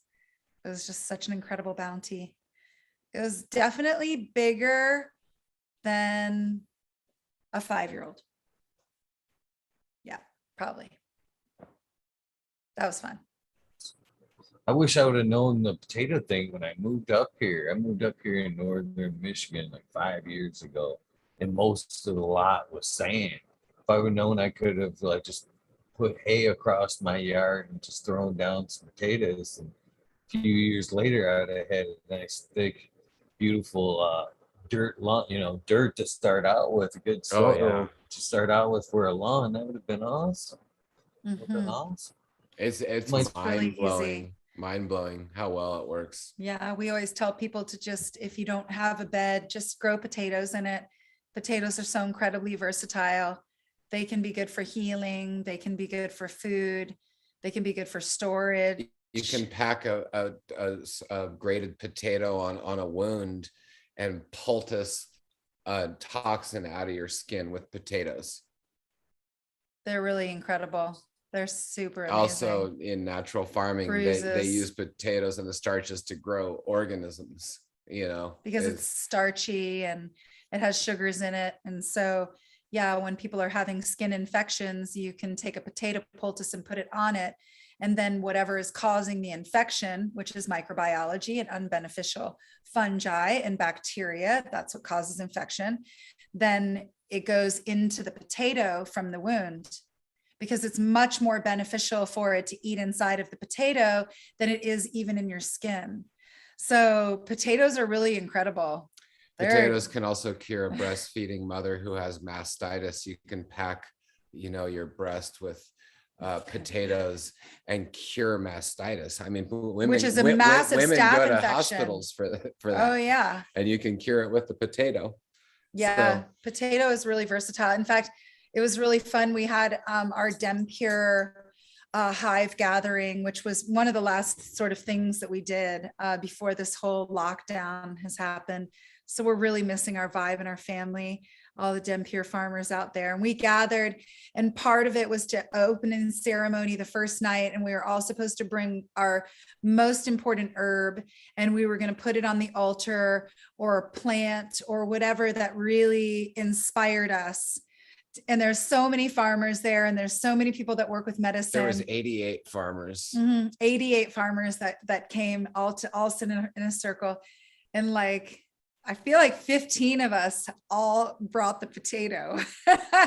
So that was super awesome. The potato became a spiritual thing. Yeah. So then it became, you could be a potatoist, there's things there. You can grow the ganja in that potato patch too, for sure. Oh, definitely. Like, there's zero competition going on. The weed goes up and the potatoes go down. So yeah. Potatoes are amazing companion plant to grow with ganja.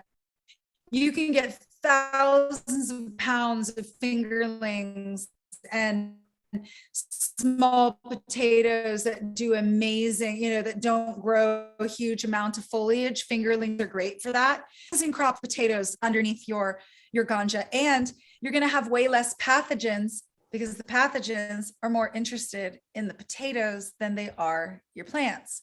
So that's what's really cool about that too. Just like the pathogens on your skin, it's more interested in the potato than it is your body. Pretty cool. Awesome. Great for aeration as well, I would think. So you guys, clicked another thing in my head tonight. This past year, I've heard and kind of looked into grounding a little bit. We've talked about this, or not grounding, but earthing, which is basically grounding for your plants. Which I found to be a pretty incredible process. It made nothing but sense that we are pretty much antennas picking up all this excess frequency as we go about the day.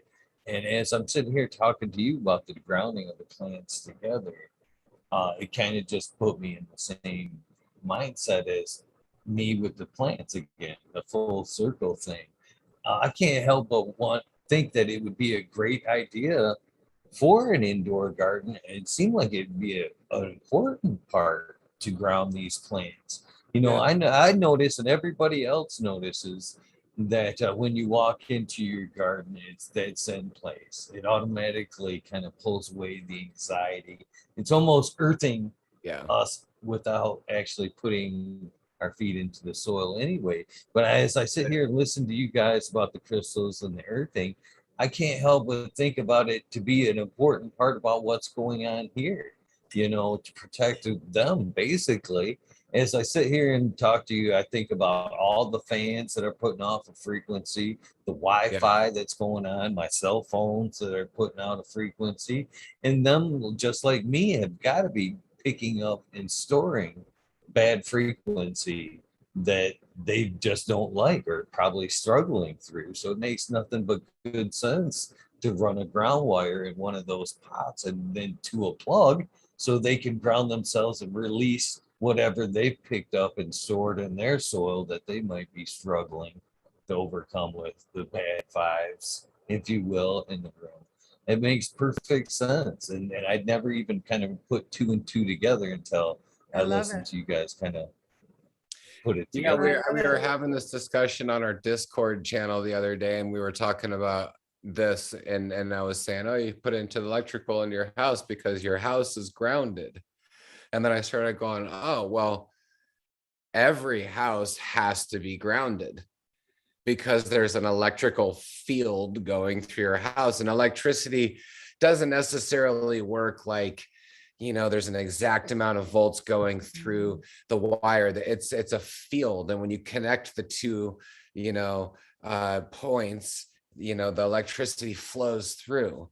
So the house is grounded, like the indoor garden should be grounded. So you could almost say when you start an indoor, situation like that, could be like exactly what part of the, if you have a light, you have a thing, and you have it grounded. And I bet just like what you're saying is if you ground one of the plants and then you connect them all, that was interesting too. to connect them all, just like what you were just saying, to sort of get them on the same frequency, then one of them is grounded, then all of them would be grounded. Yeah, connecting Definitely. over the top, And like then in the back also- there, you could almost put wires in between the plants That's what right you're there. saying. Yeah, no, I just, and then you have this over grid, which is kind of cool. Yeah, be super cool. And also we were talking about frequency sound. It's really great to play that for your plants. And people say, well, my plants can't hear. Well, it's not that your plants can, though. have ears. It's that they have sensors for the frequency and the vibration, and sound is just a symptom of a vibration. So we hear sound out of a vibration. And so plants would hear it at such a higher, sensitivity than even us with ears, because they have sensors all over their whole being.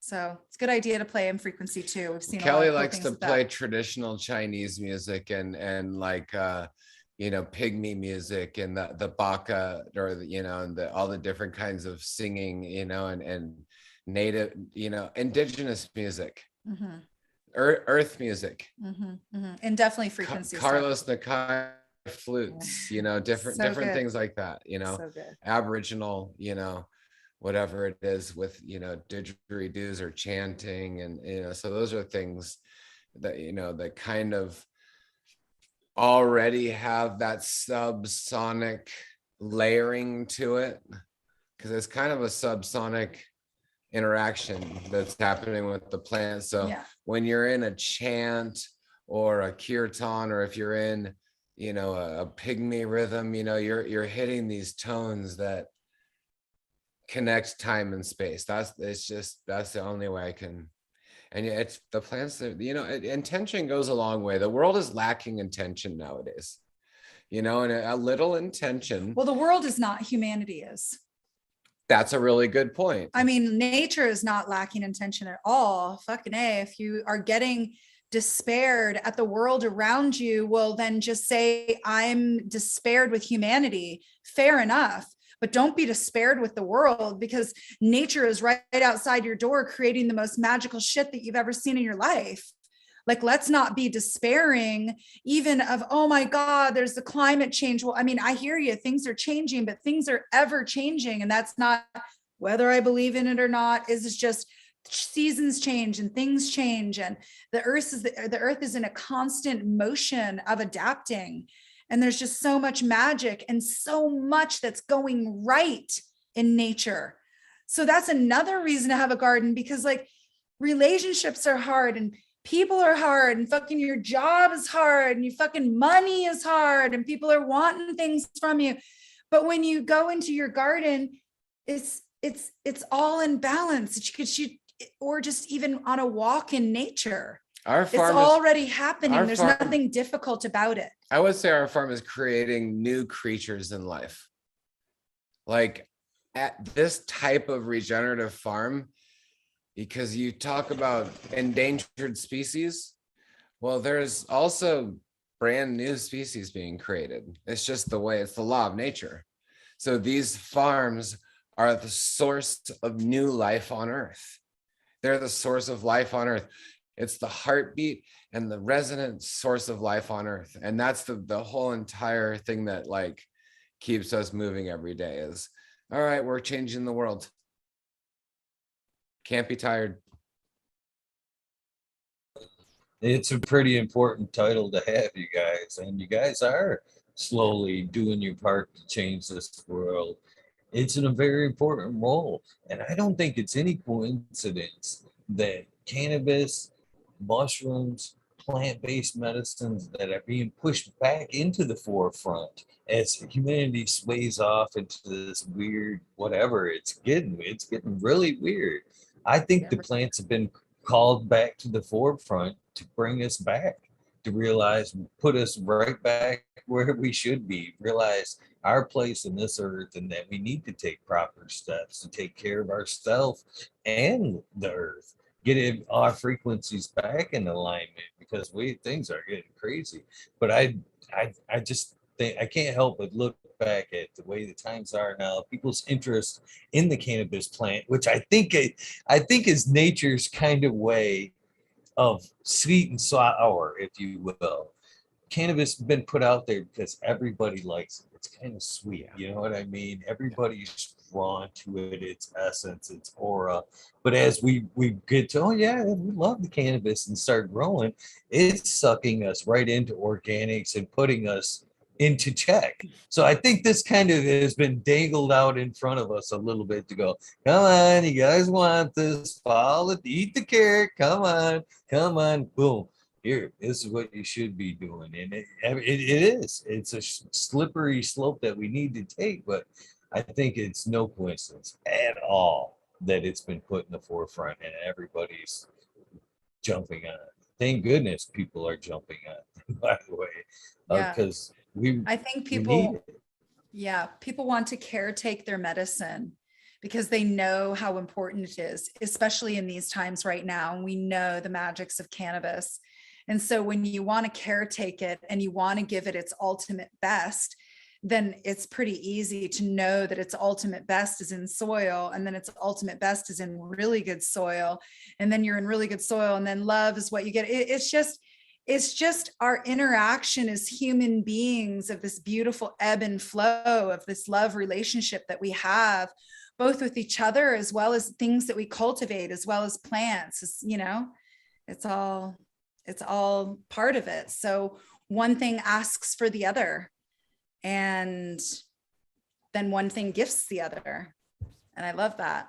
So of course it's going to lead you to regenerative practice, because that's what the plant wants. And I think that's why they call it a master plant. In the herb realm, there's different, sort of stages of plants, and there's only a few master plants out there, and they're a master plant because they span generations, and they're more than just something you want. There's something there's something that you are. Mm-hmm. And like with cannabis, it's a master plant. It's in we have a whole endocannabinoid system built around it, and every living creature on Earth with a vertebrae has an endocannabinoid system in it, which just shows you, the influence it's had on our DNA. So, it makes sense that we would dedicate our life to it. We've evolved together. From the very beginning of time. So of course we want our evolution to be awesome. And I just love it that people who are out there who are wanting to do good by their gardens are also the same people that are wanting to do good by their bodies and wanting to do good by their community and their family and their loved ones. So not only does it lead us down a regenerative path, but it also makes us better people. When, you know, you meet people that like cannabis, that really love cannabis, they tend to be pretty awesome people. I mean, you know, humanity is hard. We're living in a really difficult, you know, existence because, you know, there's just so much in it, and we're so passionate, and unfortunately as human beings we hold on to our pain and we hold on to our trauma. So as a natural species, a lot of us are walking around hurt. So of course here's this beautiful plant medicine that we've been evolving with for a long time that helps us and we help it. So the more that we're able to help it, then it helps us. You know, and then we're able to be better people, and we're able to deal with our trauma and our pain as human beings because it has influenced the goodness and for us to be able to move through that type of degrading feelings or emotions. And cannabis has given us the gift of compassionate care and compassionate healing. Yeah. And it's really important for us to recognize that right now, because it's basically the 25-year anniversary, you know, of the first medical cannabis and the work of people like Dennis Perrone and Donald Abrams and Valerie Corral and, you know, Wade Laughter, these mentors that we have in our life. Tim Blake, all these amazing, there's too many. So we're not, love you we're all not, out there. you know, but the thing is, there's cannabis people that brought a form of medicine, again, outside of the medical system.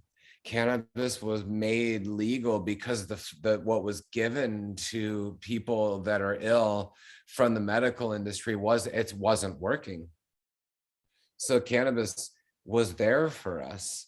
I love it. So she can't even be synthesized in a way that works for us. She can't even be owned. She can't even, you know, anybody who's tried to not grow her and tried to just take the cannabinoids and tried to grow them out of yeast. That's like a big thing. Let's grow our cannabinoids out of yeast. Or it just is shit because the plant is not doing it. It's the same thing as like somebody tries to synthesize ayahuasca or even trying to synthesize aspirin.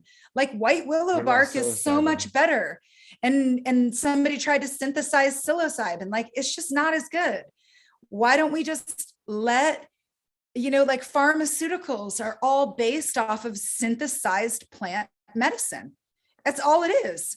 Or mineral medicine. It's all synthetic and it's based off of that. And I believe it's absolutely a lower grade, a lower quality. It is not as uptaking. It's not as adaptogenic. When it's full spectrum and it comes from nature and it comes from the plant. Closer it is to what the plant made, the better it is for you. It's the same as like eating whole foods or eating processed foods. You can't just take our body CBD. Doesn't understand processed things like a food or a medicine. It Or understands CBD. it holistically.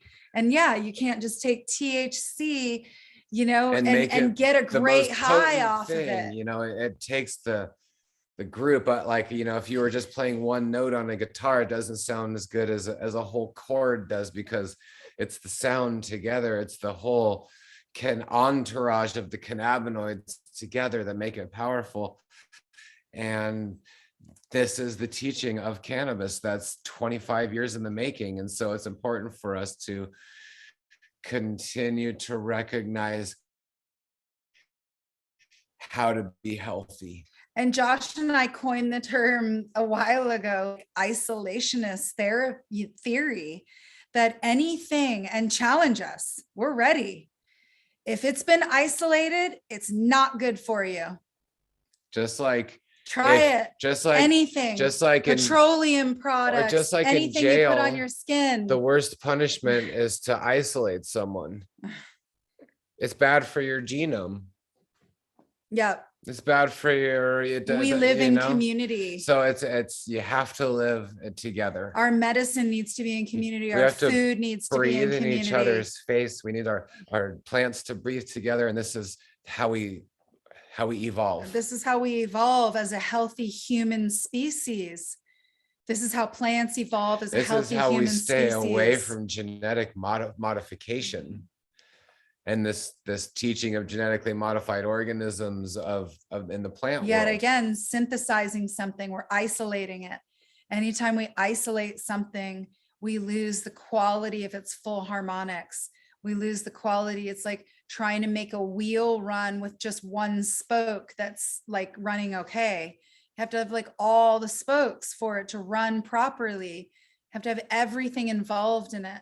And we all know that, like, you know, a well-rounded meal, it happens when you have all, you know, a fantastic meal, I mean, happens when you have all of the different flavors that the palate possibly can taste. Then it's amazing.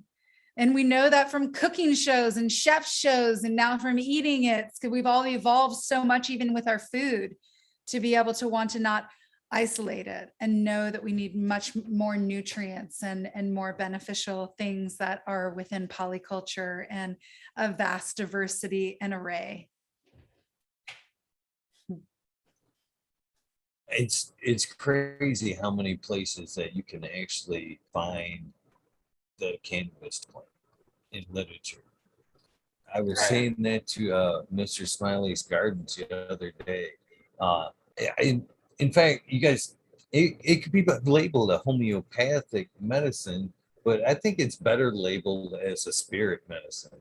A plant that you would go to and ask for its healing powers and letting it guide you to the certain strain or species that would in particular help you in the ailment that you need. I think it would best qualify under that. But it is a very powerful plant, and I've heard it referenced in medical books. Better Brain.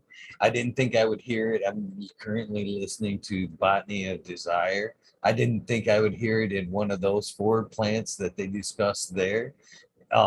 Mushroom books, mycology books discuss the cannabis plants, and it's amazing how many places that I didn't think that I would find cannabis being referenced, it being referenced in literature. It continues to blow my mind how far back it's been known, but yet held back. It totally blows my mind. Yeah. There's just so much to have with it. Humans have been traveling for millions of years, no matter what the history books say. And we've all been living in communion with each other for thousands of years. And, you know, this is how we evolve, by sharing, by communicating, by enriching each other's lives, you know, and reminding each other of our best selves. And just like when you ground plants together, when you put plants all together in a big bed, it's the same as putting a bunch of good, healthy humans together, you know, and amazing, creative, unbelievable things can happen. Just look at the megalithic structures that you find across the world, and the pyramids and the giant rock carvings and those things, you know, whatever created them, what, you know, human, you know, whether it was, you know, whatever it was, you know, it just shows you that we have potentially as much power as, you know, we may limit ourselves, and even our plants, you know, so we for sure limit ourselves. And I think that we all can understand that through health and healing and harmony. That goes back to nature. It keeps doing it right. We don't have to, you know, it's like science just keeps coming in, and science is like, you know, we're going to be science. We got to look to the science. Got to look. I mean, it's just like, it's funny because science is a process. Science is not an endpoint, and science never ends. Science's end game is always moving, because science always is proving something different of some part of an isolated theory of some kind. So it leaves out all of the other holistic things that it might pick up on the next scientific experiment. It's just so silly when nature just continues to do it perfectly every single time, but for some reason we still have to like prove that. I don't know. We're funny species. I love it that the old Buddhists always say that the back in like the ancient text says that the greatest disease of humanity is the need to know why. So I hate to be so cliche when I heard you earlier in this episode say one of the common questions you guys have is, what are you guys reading? Man, you guys are very enlightened people. What are you guys reading? What are some stuff you guys suggest reading? I want to get on board. I want to follow some of the stuff you guys read. The Invisible Rainbow is an interesting book about frequencies, and that's one that we've been, Furstenberg, very interesting. That's something to learn more and understanding about frequencies and how it affects our health. And that's really important. And a lot of the great, different pathogens or, different pandemics or whatever you want to call it that have come through humanity have been related directly to, frequencies that humans have put out. Maybe the earth puts out frequencies too, but the idea that ever-changing frequencies, change our health. And unfortunately, we haven't been reading. We love books and we love them. Oh, you've got a book. Well, I mean, I would recommend. We have so many to recommend. Medicinal mushroom books. The Fungal Pharmacy by Robert Rogers. It's awesome. Christopher Hobbs is an amazing mushroom author. David Aurora, of course, Paul Stamens. Those books are important. To know and read. Jeff Lowenfels and all the Teaming with Microbes books and all those are really important to read and to know about. We really love all the Ruth Stout. I mean, like, come on, she's my favorite out of any of them. If anybody doesn't have Ruth Stout's book, go get it. It's everything. She's just mulch on, mulch love. The girlfriend already knew it a long time ago. And she was an old Quaker from Kansas in the 1880s, and you can learn about Ruth Stout and her mulching programs. Really amazing. I really like Sandor Katz and his art of fermentation. I think that whole wild fermentation and art of fermentation of foods is really important. And I like the way that he lays it out. I think it's really, really good. Really good book. And also the first permaculture book by Bill Mollison. It's great. Which is called a guide. I guess it's just Guide to Permaculture. I guess it's just a guide to permaculture. Yeah. The first Bill Paul Mollison Pitchford's books are really good, which is the holistic healing. Healing with Whole Foods. Oh yeah, Healing with Whole Foods. Paul Pitchford. That's one that's like sort of can be like a Bible for anybody to look through to understand human ailments, how to treat them, what kind of different herbal therapies and teas that you can do. Really easy to follow. Awesome book. Love that one just because it's great. It's easy. It's good to get astrology books too and learn about we already planting named some astrology books, so those are good, to look. Wee Moon, that's another one. We also really appreciate the work of Zach Bush, and he doesn't necessarily have books that we've read, but there's so much really good information by Zach Bush, MD, online, and we think that his work on the biome and the microbiome and also the degenerative effects of chemicals on the genome are something that we take really seriously. And he promotes regenerative farming as a cure. It's been really interesting too for modern ailments and disease. And we really appreciate his work right now. Yeah, Zach Bush. It's been awesome because we've been listening to Zach, and it's just like, whoa, we've been following in parallel universes. For sure. Unbelievable parallel universes. It's like we said it and it's awesome. And he says it, it's just like, it's a collective consciousness now of some kind of an understanding that we're all coming to. This isn't just like, you know, one person is coming up with it. It's taking everybody, all of us. It's like when tides rise, all of the boats rise.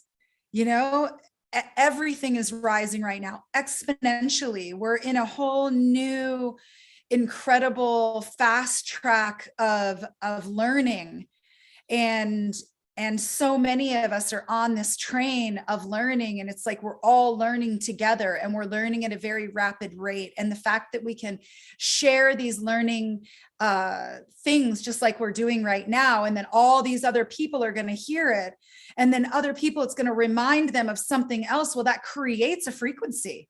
That right there is the frequency. And then as humanity, we carry these frequencies of enlightening ourselves with knowledge that, like we said before, is already deep in our DNA. Everything that we've talked about tonight is of and from nature. So of course that goes deep in our DNA, because we're not the first ones to walk this planet.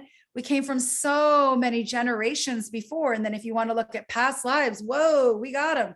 You know, there's a lot going on that just continue to bring us back to nature. And that's what is bringing up our evolution in this incredible collective consciousness. I also think it's important to, take the positive attributes of, say, the Amish people, who live in religious right and who live in close to nature as much as possible.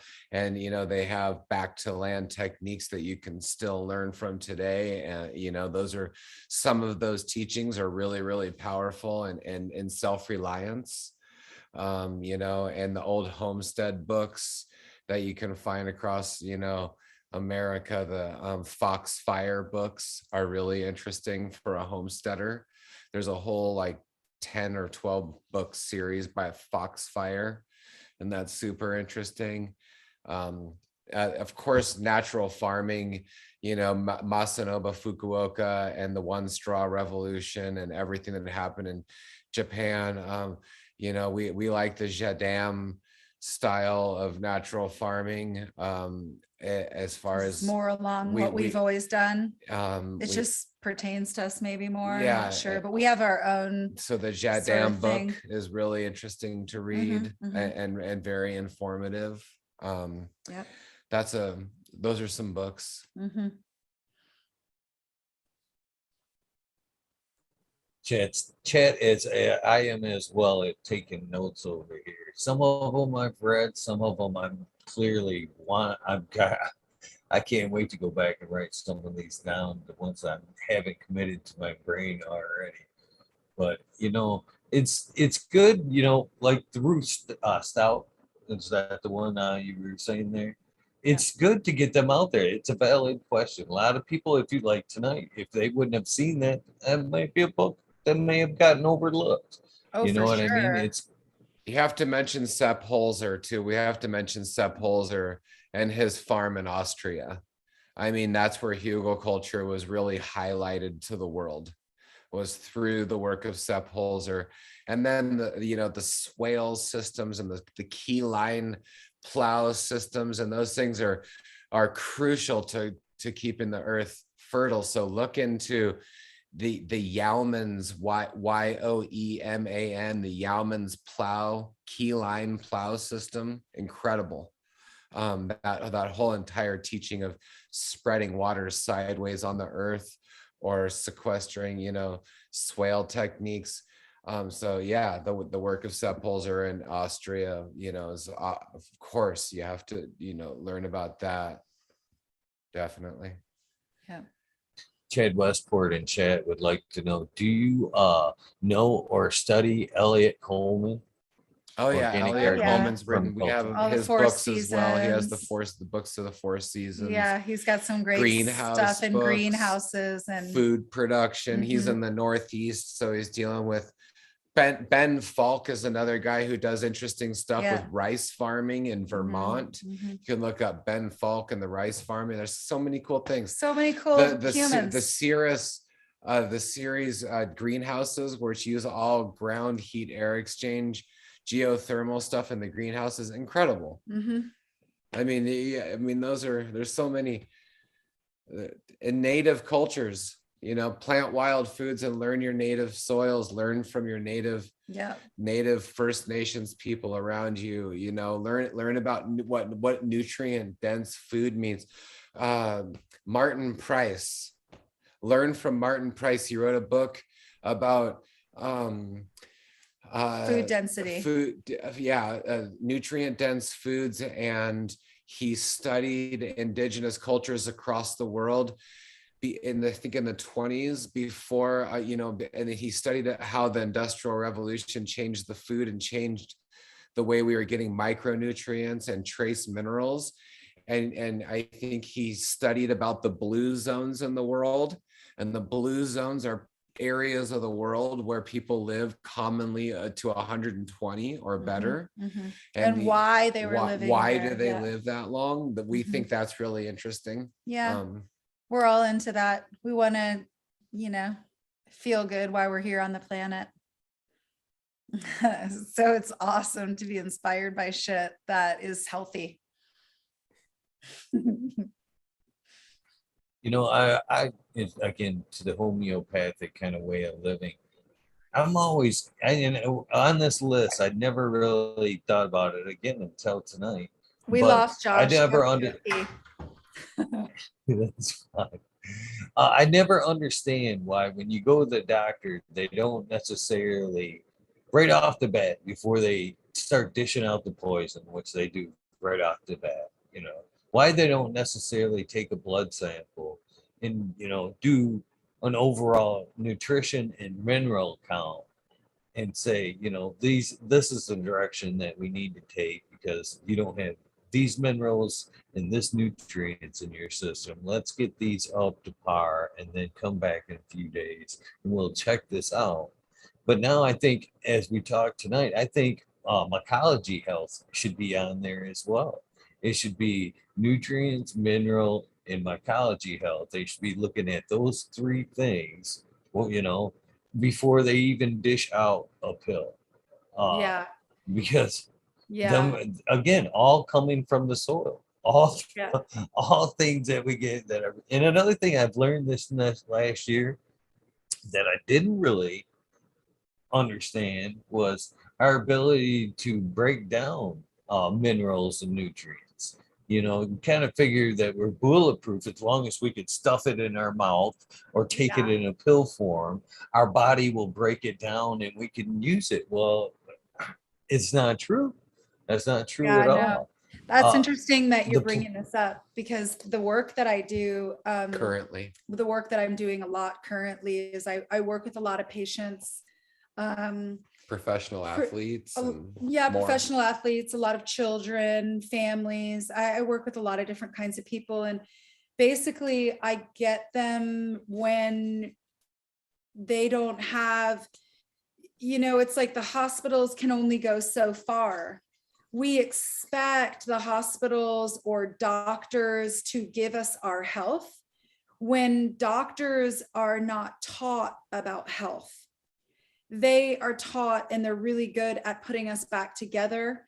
So oftentimes I'll get professional athletes or children that have undergone surgery or people that come out of this and they're just like, see you later, come back in 2 weeks. Well, these people are not empowered to stimulate an ultimate immune response, that's for sure, because they don't have the faith in their own body. And unfortunately, allopathic medicine we've lost our faith in our own immune response and our ability to be able to heal ourselves through nature, through plant medicine, through things like you said, out of the soil, even from soil itself. We have taken ourselves so far away from nature that we don't even want to have like a connection. You know, it was like almost religion back in the 1200s was saying, oh my God, we're not of nature. You know, people who are of nature are heathens. And now we have the medical system that is saying everything needs to be sterile. It's the same thing. It's saying the same thing. Sterility is the same thing as pretty much, you know, not growth. It's taking us away from nature, in the same way that religion wanted us to be disconnected from animals and from things around us. Like, we're not disconnected from that any more than we're disconnected from microbiology. So when you take us away from, you know, nature, and you take us away from microbiology, which is exactly what is happening in allopathic medicine. I have a lot of experiences in both worlds. That's my education, is in both worlds. So the first thing she like, asks about is the diet and the things that you're going through every day that might be antagonizing the situation that might be at hand. And it's like, we need to look at ourselves as this incredible dynamic human being, and that we're all not all just cookie cutter things. And sometimes I often find that someone who might be having an ailment somewhere, it's coming from something that wouldn't even make sense to anybody else, but to that person, it's a response from maybe trauma. It's a response from an injury, or response from a toxic thing that has happened in their life that has drawn out that symptom. And it's like, it takes a while to unravel those things. We're very complex beings. We have complex microbiology. We like to communicate in a complex way. We like to be intricate. It's why sometimes we don't always get along, or sometimes we get along really well. So in our healing, we need to go over all of these things so that we can truly properly heal. And I always say to all of my patients, if there's a doctor, or if there's a person out there that tells you that they can heal you, you need to get up and you need to walk away, because nobody can heal you but yourself. Nobody else can heal you. Nobody else's program can heal you. You can take ideas from people. You can get like, oh yeah, that might work for me. But whatever resonates when you hear it is something that's resonating inside of your cells. That means it's for you. So in order to treat a patient, just like treating a plant that may have some kind of maladies, you can't just say, oh, well, this is what it is, because this is what it looks like all the time. There can be some markers along the way that are really awesome that we can utilize, because, you know, now that I'm in my 50s, I've seen so many patients that I could say, oh, well, this sometimes happens. What do you think about this? But I'm asking my patients, because what they tell me is the word of their God, which is their ultimate healing capacity. So when my mothers are giving birth, I'm listening to them. When my patients are talking to me, I'm listening to them, because they're telling me what they need. And oftentimes that's all that we need to do as healers. And unfortunately, you know, when we work in clinics, I work with a lot of doctors. And after working with them for 4 weeks, which is the minimal time that we allow them to come into our clinic, they feel ripped off from an education. They feel sad, because they went into it to be a healer. And what they got out of it was that they know every name of a pharmaceutical, and that they don't know how to touch a person's body to understand what's going on, what's happening with the nervous system, what's going on with the frequencies. This isn't something that is like magical, that somebody is all of a sudden understands bodies and they're magical. We all have these capabilities to heal ourselves and heal others. All of us have these capabilities. It's just we've been taught that very few who pay for it have it. And that's not okay. So all of a sudden now we're entrusting in somebody who is not even listening to your own personal experience and what's going on with you at all. And they're giving you something cookie cutter because they think they understand what's going on, but yet they don't have the education to make a curative, answer or a curative diagnosis. because it's always going to lead to a drug. It's always going to lead to a pharmaceutical. Every single peer review in the world right now, the only reason why they're funded, the only reason why you even see peer reviews now is because it has to have a product at the end to sell. It has to have a pharmaceutical at the end to sell. If there's no pharmaceutical at the end to sell, they're not even going to fund the peer review project. So what happens if we have this huge, massive peer review project and we find out that the drug is our immune system? There's no fucking money in it. The pharmaceutical industries go dead. What if we find out that the health and well-being of what we have is actually our microbiota? There's no product in there. What that is us reaching and searching for things that are around in our immediate environment that we understand, that our body already understands, that we can find in our own gardens and from our neighbors and from our farmers markets. So food is medicine and medicine is food. And it's just sad that we've lost it. And that's what regeneration is. That's what regenerative farming and regenerative medicine is. It's the answer to degenerative medicine. And it's the answer to the ails that got us into this problem. And you were asking us, like, what books do you read and everything? And the truth is like, yeah, we read a lot of books, but the truth is we're allying with beneficial microbiology constantly. So our thought patterns and our ultimate capabilities and how we work in the world is because of beneficial microbiology. Don't think that all these organisms inside of you are not doing the thinking and the breathing and the moving for you. Of course they are.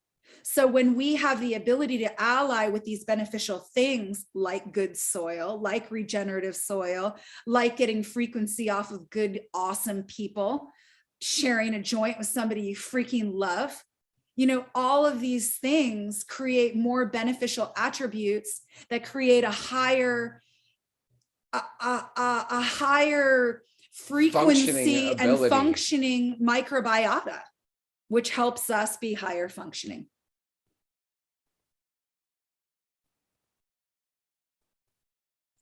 I completely agree. This episode was so worth the wait, by the way. Absolutely worth the wait. We're really good at microbiology and talking, but we suck at times and deadlines and schedules. But we also know that everything is right on time. Yeah. Which gets in the way of schedule. There's no real clocks in nature, is there? And that's where you're ultimately trying to be. So I don't necessarily blame it, but it has been.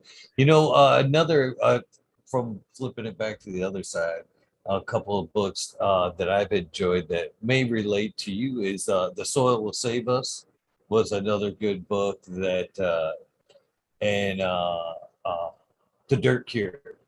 The Dirt Cure was another one where she relates right off the bat her patients, because she's a homeopathic doctor as well.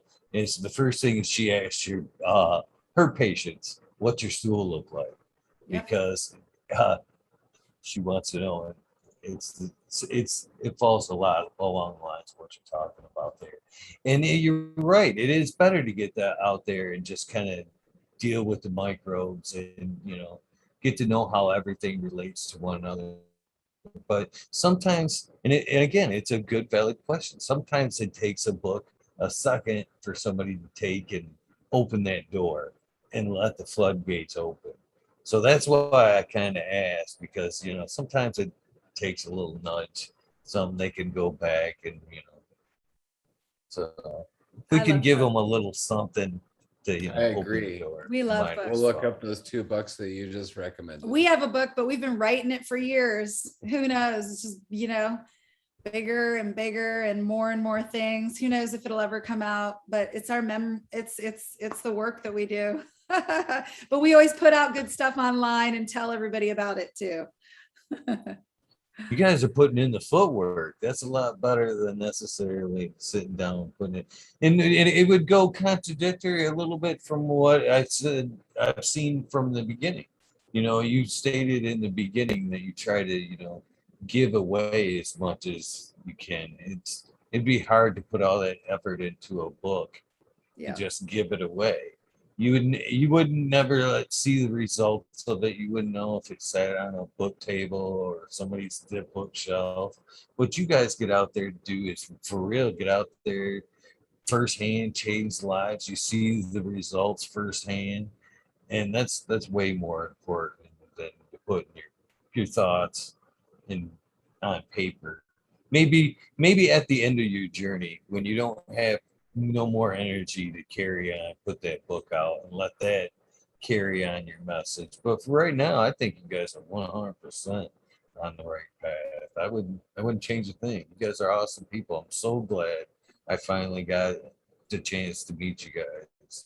It was really nice. One-on-one. It was really And nice being on your show. We're really happy. I hope that people that were able to watch the episode tonight got to take away a little bit of something that they, aside of you guys, that they haven't learned about on another show. Hopefully we can do this at another time. I don't want to take up too much more of your time. We're because of nature, nature and our ability to manipulate it. We've already lost an hour of the day. Yeah. You guys are probably whooped. And I almost wish I would have scheduled this a couple more weeks in advance so we were a little bit more used to the time change, because we're already getting a little bit shortchanged. But I want you guys, I want to end this on a great note so that the next time I reach out that you guys will be more than willing to come back and hang out. But, you know, this has been a great episode. There's 100 people watching right now at almost 2 o'clock in the morning. So that says a lot. And a lot of them are the DEM family in chat. I've seen them, not names I recognize. Definitely, awesome. You guys brought a lot of people tonight. I thank you guys. And man, thank you guys for being genuine, great people. Thank you guys for everything you're doing in the cannabis industry. In fact, community. I want to take industry out of it, because there is a fine line there. There's a community that does this because they love it and they see the real value in the plant, and then there's the cannabis industry that just do it for the value, and there's a huge difference there. But you guys are a perfect example of what the cannabis community is and should be. So again, thank you guys very much. 2 things before we wrap this up, I want to tell you guys about. One of them is there's a few aspects of the channel that happen here. One is the spotlight that we're doing right now. Phase 2 is what is now known as Weed Nerd World. So that works in a couple of ways. Monday nights is always a Weed Nerd World. And then there's any night that where an episode falls short. So I told you it's kind of endless, but usually the nights start at 11:30 with the spotlight, hopefully. I've got lucky enough to have an amazing guest like yourself. And then the time span actually goes till 4:20. So if the guests if we go cut it a little short, then I usually take a break and then I open up the Weed Nerd World to finish out the time span for the night.